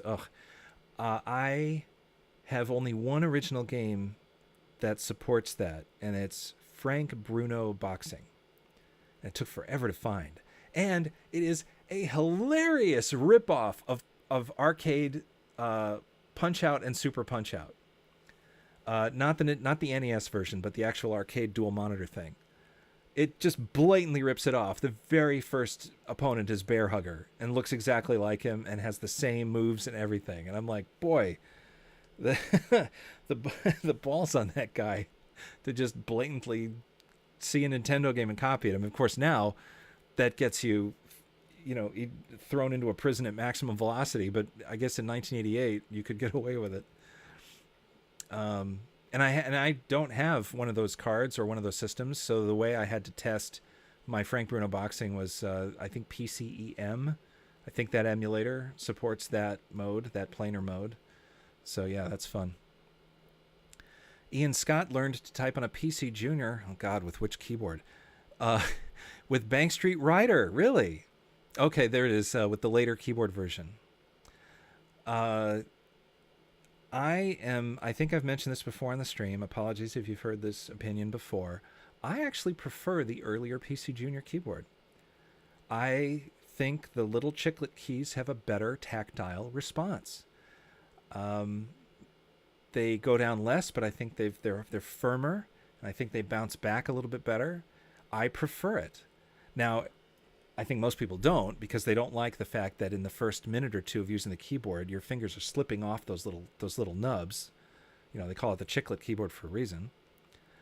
But I think it looks nicer, and I think the tactile response is better. And honestly, after about 3 minutes, you get used to it really quickly. I mean, yeah, you'll occasionally make mistakes.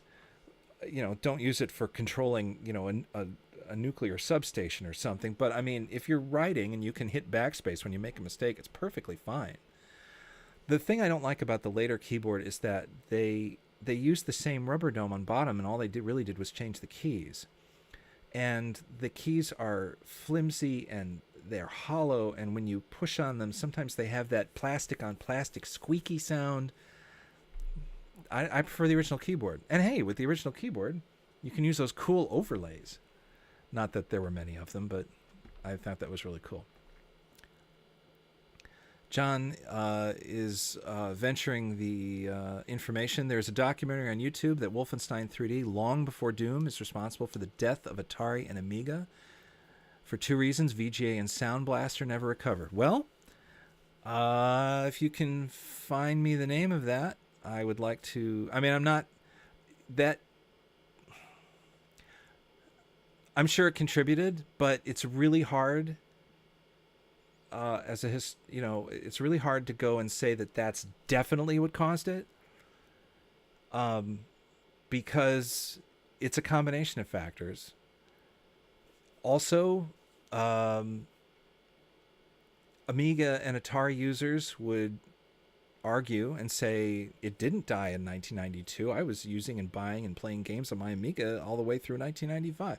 So the truth of any historical record is the combination of multiple facts and vantage points and stuff like that. I'm sure the documentary makes I'm sure it's a very good documentary. I'm sure it has great points, and I'm sure a lot of it is factually correct.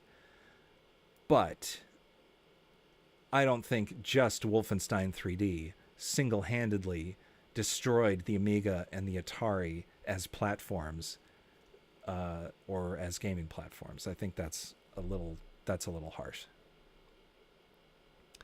Pirate Gamer Boy points out that PCs eventually got fast enough to do smooth horizontal scrolling games in software via sheer brute force.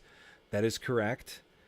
It's a shame, though, because as soon as VGA was introduced in 1987, the secrets were there to do smooth scrolling games on 286s with effort on 8 megahertz 8086s. But usually 286, just because it's even though you have a friendlier architecture, it's still a lot of video memory to move around, even just the sprites. Certainly Commander Keen proved that with its EGA panning support in 1990s. So it's a shame that we never really saw fantastic smooth scrolling games on the PC. It was always, the capability was always there, and by the time the PC was truly the dominant computer gaming platform, we were already up to the level of brute forcing everything, 3D graphics, textured graphics, stuff like that. FB01 micro tuning. Thank you. That is probably a better term for it. Thank you, Poofy Goof. The PC port of Turrican 2 is silky smooth. It is. I mean, so is Jazz Jackrabbit. Funny enough, Jazz Jackrabbit was delayed for like a full year because even though the programmer was a demo scener, sometimes it's difficult to do that stuff so that it works consistently on a multitude of different speed platforms. If you like Jazz Jackrabbit and you want to see an earlier demo scene related work, look up the oh gosh, it's Vec Demo. It's the Megaforce Vec Demo. I think that's right. Oh, older Jim is really upset at current Jim for not being able to pull that information up out of his brain.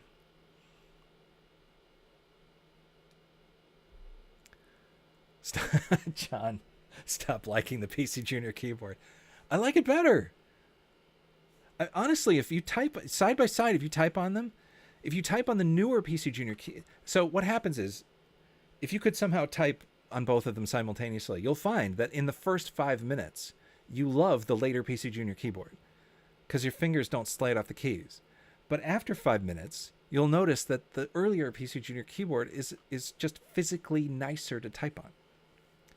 Anyway, my opinion is so unpopular that even Michael Brutman told me over a chat in front of like 20 people watching the chat, dude, you're insane. And if anyone is the patron saint of PC Junior, it's Michael Brutman. Modern Vintage Gamer video. I like Modern Vintage Gamer. Dimitri has been very, very nice to me. And he seems like a very nice, positive, stand-up dude.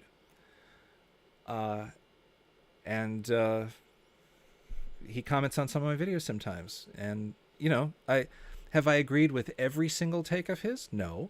Is he doing really great work? Absolutely. Absolutely. You can... People don't seem to remember what social discourse was prior to social media. You can disagree with someone a little bit and still be complete friends. You know what I mean? That's really worried me. Social media is a great example of the law of unintended consequences. We created this framework to communicate better, and it actually ended up driving us apart. And boy, if that isn't a sci-fi dystopian short story, novella, I don't know what is. We need a sequel to Logan's Run. Yeah, there have been like one or two little nitpicks I've had with a couple of Modern Vintage Gamers videos.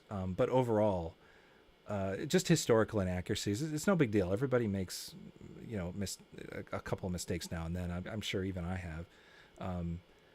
But overall, he does. He's really great at explaining, and I think 8-Bit Guy is good about this too. Modern Vintage Gamer and 8-Bit Guy are really good at explaining why a cool tech concept is cool, but in a way that is accessible and entertaining to laymen and non-technical people. So if you're a non-technical person and like, oh, I always heard about this thing, why was that cool? And then like their videos like serve you perfectly. And I think that's fantastic. That's a great middle ground to be in. And I'm glad they're doing it. So the documentary is that Wolfenstein 3D killed the Amiga. Doom didn't kill the Amiga. Wolf did. I agree. Wolf did the killing.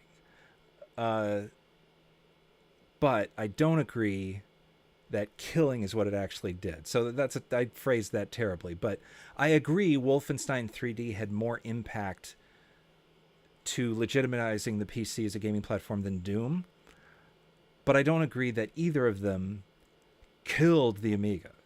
I just think that's harsh. So, but I do know what you're saying. I do know where you're coming from. And I do agree with the statement that Wolf 3D had more impact than people today seem to remember.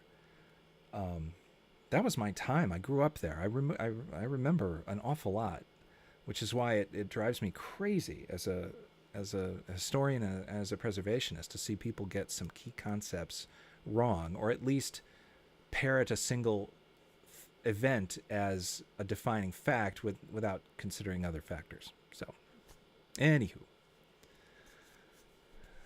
Arugas wrote your high school papers on a PC Junior and on the later keyboard. That's great. My friend Hargel, I mentioned earlier, who originated the Total DOS collection and whom I've known since the mid-90s, his first computer was a PC Junior. He has a great love for it. My first computer was not a PC Junior, but I used to bribe my friends for time on a PC Junior so I could hear what my composition... I used to compose music in Music Construction Set, and then, of course, later in Bank Street Music Writer. But in 1985, I would compose on Music Construction Set, and the speaker in my clone was terrible. And when I heard the PC Junior had an actual 3-voice chip and that the software supported it, I was like, oh, I got to hear that. So I would help someone with their homework, and then they would let me use their PC Junior for 45 minutes, hook up a cassette recorder to it, and record my compositions through the 3-voice chip. So it took me about 10 years after that to get my first PC Junior, but I have a great love for that platform. I love the Underdog. Remember the Atari Lynx? I got 2 of them back there. I'm a fan of the poor little Underdog, the platforms that never got a real chance due to either corporate mismanagement or who knows what. Putting every person on the planet in the same chat room is hard to manage. Who'd have thunk it? I'm not totally sure what you mean by that comment, but maybe you meant it for a different live stream than this one, which, by the way, I'm going to wrap up pretty soon because I have a hard... So if you want to ask a question, now's your time. If you want to see me do something on a desktop, or if you want to see me do something on the PCXT, we're going to hard cut this at 11 o'clock, which is 15 minutes from now. So yeah, feel free to ask me anything. It censored the comment you were correcting. Not a problem. Oh my gosh, Brian! Oh my gosh, Brian, thank you. Oh, geez. So everyone in the chat, for those of you who don't know, Brian Hurt is one of my oldest friends. We haven't talked much in recent years, but he will always have a special place in my heart. Brian Hurt was best man at my wedding. Brian Hurt co-founded Moby Games with me. Moby Games would not exist without his code and his dedication to keeping it alive through financial hardship and management issues and all sorts of stuff. Brian, I am really honored that you popped in. I don't know. I mean, I have a lot of stories I could mention, escapades. You know what, Brian? As long as you're here, I would love to recount I say we, but all I did was snicker and laugh. It was really what you did when you were learning to program VGA. So in our high school, in our junior year, we had a new computer. We got two new computer labs. One was completely Macintoshes, Mac Classics for creative writing, and the other was IBM PS2 Model 30s. And the Model 30s were meant for programming, and they were all hooked up on a net. I'm having a brain fart. Network. Thank you. And Brian had this amazing idea. He was teaching himself VGA programming. He was also following like the Dr. Dobbs tutorials, I think written at the time by Michael Abrash on hacking and tweaking VGA and stuff like that. And not safe for work. And he came up with the idea of creating a prank on the IBM PS2 lab. Either he or I forget who, figured out how to inject commands in the autoexec bat that all of the NetWare attached systems loaded. And he wrote a program that was a terminate and stay resident. You got it. Brian remembers. The terminate and stay resident program that would wait and I don't remember. I never got that source code from you, so I don't remember what the counter was. But um, it was it either waited for a certain number of keystrokes or a certain number of minutes. And the cool thing about VGA is that the 320 by 200 by 256 color mode was in 70 hertz, and so was the 80 by 25 text mode. So it was possible to switch through manipulating the registers only, not the BIOS call, switch from text mode to VGA mode, and then back again without flipping them, having the monitor roll or flicker or whatever. So he wrote a program that displayed a giant image of a clown every 4 minutes, and it would display for 1 or 2 frames and then go away. And so you'd be working, and then it would be like, you're programming, Pascal, clown, what, huh? And you're like, oh, huh? And it's so fast you didn't even really remember it.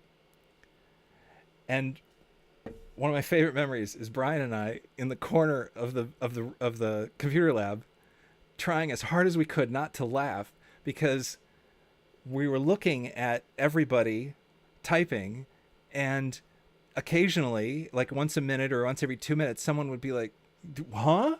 Like, what? And then they'd like kind of, that's weird. And then they'd go back to typing. But we gave ourselves up when the head of the computer lab came over, because one of the girls was like really upset by it. And she's like, no, it's a clown, I swear to God. And he came over there and he stared at it. And he stared long enough to actually see it happen. And we busted out laughing, and he immediately looked at us, and the jig was up. And then I think it was only 2 days later when they figured out the loophole we were using to write stuff into the auto exec, and they got rid of it. But oh my God, Brian. Anyway, Brian, I'm happy you're here, Brian. Really, I'm happy you dropped in. It's a shame that we've only got 10 minutes left here. As long as he may not still be here, but I'm still going to talk about him. Brian was really an early role model and legend for me. He taught himself assembler to speed up slow display routines in his father's educational software. His father would write the curriculum for the educational material, the actual text, and then Brian wrote the software that the students would use to go through that educational material. And he's like, man, write line is slow. The BIOS printing is slow. And he just wrote his own. He wrote his own, text write in assembler that automatically word wrapped, just because that was the thing to do. So really, really fond early memories. Brian is happily married, living in Colorado with 2 lovely girls, and is a great dad. And without him, Moby Games would not exist. So if anyone has ever gotten any value out of Moby Games, please give Brian a thank you, because he's a great dude. In 10 more minutes, I'm going to stop. I'm going to keep going through some of these comments. What did I miss when I was waxing nostalgic about Brian here? John, what I want to see on a PCXT is Zilliard, probably the best game that runs at 4.77 megahertz. You'll need a gamepad and to something. So I can start Zilliard. If it's not on here, I'll mount it over the network. But I think I have it. The problem is it's pretty slow in CGA, but I think it does work. And just for giggles, I'll see if I can get that guy going. There it is. Let's ensure it's got, let's say, AdLib, and this is a CGA, so you're going to see it in horrible color. And we'll do that, and we'll do this. And I do have a joystick, but I'm not going to use it. No. And we're not installing because it's already installed and done. And I'll just keep this going. I'm going to put on headphones so I can make sure the AdLib music isn't too loud. So there's a great video on Zilliard over on, I think it's the Basement Brothers channel. I think that's it. It's a person who does an awful lot of PC 88 or PC 98, a lot of Japanese computer games, and he covers Zilliard. And it turns out that the original version of Zilliard is crazy hard. And when they ported it to the PC, they made it a lot easier. And he goes through the whole. He spends like 20 minutes on original Zilliard and 10 minutes on PC Zilliard. And I'm glad he did, because I mean it's a great comparison. I learned so much, so I'd really highly look for that. I'm just gonna see if I can. I don't know why it wasn't. There we go. There's some music. If you guys can't hear me over the music, let me know. Actually, I'll probably just go straight to the game, because I don't know what I'm doing, and this is really more how does Zilliard play on a 4 megahertz XT, and the answer is not very well, but it is technically playable. I do have a joystick, but it's behind me, and I don't think it's gonna reach. This is a compact flash drive connected to not an XT IDE, but a Silicon Valley ADP50, and it still takes forever to load. Again, I'm skipping through the cutscenes because we just want to see the thing just go. Gonna try to catch up on some comments here while I wait for the thing to paint. Yeah, look how slow that was. Zilliard is pretty good on a Tandy 1000. Although you're correct when you said later. Let's see. Oh my gosh, I just want to give Brian a quick shout out here. That's, uh-oh. That's a little loud. I think that's a little loud. I'm going to turn it down. Wow, camping on the Colorado River. Brian is living his best life, man. That's so cool that you're actually even capable of joining in the stream real quick and saying hello. Brian, I hope you're doing well. I really do. And I'm really, really happy you jumped in and said hello. And if you want to ever call me or talk to me about anything, please do. All right. I suck at this game, but hey, real quick as a demonstration. So when it has a little too much to draw, you can see it actually slows down. But it's actually somewhat playable. Zilliard and Thexter are games that have the whole they have the whole thing mapped out in 8x8 tiles, essentially. Why? There we go. Well, this is a small window, but there's not a lot updating, so that's why this is going pretty quick. But Thexter appears to have and Zilliard too appear to have full screen gameplay when they don't actually, because they are keeping track only. The whole game scrolls in 8 pixel increments, and because the game is scrolling on essentially an 8x8 boundary, you only have to update the tiles that change, and so not many tiles are changing, and so it looks like you're doing like full screen scrolling. I like to think of Thexter as actually operating in 40 by 25 text mode, because that is the actual size of the tile map. So yeah, it's whoops, there we go. So yeah, it's actually pretty playable. I mean, I don't know how good the boss fights would be. Hold on, I gotta pick up my Alma. You know, it's a little sluggish, but it's oh no, that's what I get for. There we go. There we go. So yeah, it's totally possible. But yeah, if you look at it, everything is Oh boy, I'll just die here. Everything's scrolling in 8x8 increments, so not too bad. Now, of course, how to remember how to get out of this. I think it's Shift X. Or you know what's faster? Reboot. Pirate Gamer Boy says PC Zilliard in EGA mode looks very similar to the PC 8881 one. It not only does it look similar, I believe it's exactly the same graphics, because the PC 88 had 640 by 200 8 color graphics, and of course EGA has 16. So I think they're almost exactly. Yeah. Pirate Gamer Boy also has a VGA card in his Tandy. Heretic! No, I'm just kidding. That's perfectly fine. I actually had a special request. Someone needed at VCF Midwest this upcoming September 7th and 8th. Someone has a booth and they're going to show off something that needs a Tandy. It's a very specific request. It's the game was programmed on and originally targeted. Oh shoot! I shouldn't have said game. I think I gave something away. Someone is presenting something that was recently discovered. And now you know it's a game, because I said I let that out. I shouldn't have said that. Hope he doesn't get mad at me. And it was programmed on a TL2, and it supports VGA. And so he was asking me for a TL2 with a VGA card in it. You know, the magic of the appeal of collecting a Tandy system is that it has the Tandy graphics, the Tandy sound, the fuzzy dot pitch monitor, the 640 by 200 16 color graphics, or 320 200 16 color graphics. So putting a VGA in a Tandy, it's like, it's not my personal thing, but you know, if you like it and it helps you run more software, then that's perfectly fine. I think I did talk him down into displaying a typical period accurate Tandy TL2. And that's what I'm bringing in case his unit breaks. So there's that. You're doing it because you don't have a CGA monitor. Well, that's perfectly fine. This display that you are seeing in the majority of the stream right now is coming from my actual PC.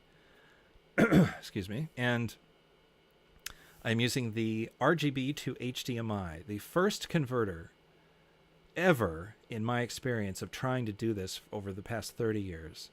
The first converter to properly sample and display CGA correctly.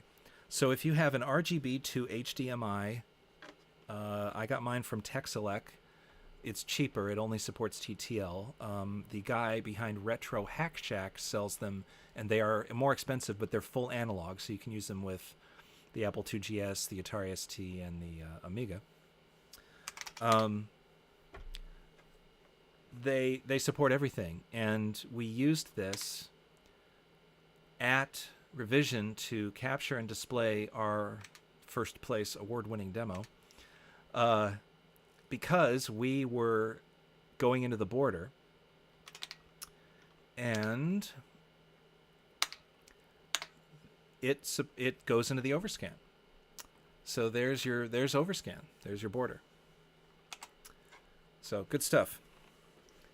So if you wanted real Tandy output, real VGA output, you can get yourself an RGB to HDMI. Well, guys, overscan for the win. Great place to end it. Brian, I hope you're having a wonderful camping trip. And I am going to stop it there. I hope the first hour of the stream was useful to you, and that you can see how I use a cryoflux to not only preserve but verify PC floppies. And I still have a stack to do, so I'm going to continue doing that. Thank you all for joining. Thanks for the nice comments and everything. Please take care of your health. Do not be sedentary, as I was. Do not spend 14 hours a day sitting in front of a computer for 40 years. You will have permanent health issues. And yeah, just keep on vintage gaming. And I hope I see some of you at Vintage Computer Festival Midwest this in Schaumburg, September 7th and 8th. Admission is free, so there's no excuse not to come. And gosh, I hope we don't screw it up, because it's 4 times larger than the last place. And yeah. Oh, okay, Panic. Thanks for, I didn't expect any Europeans to be here, but I'm glad you stuck around. So the next time I do a live stream, it will probably be in the afternoon, so that more of my European audience can attend. So thanks, guys. Be well. And now I'm going to be quiet for 10 seconds, because when I stop the recording, it cuts off the last 10 seconds.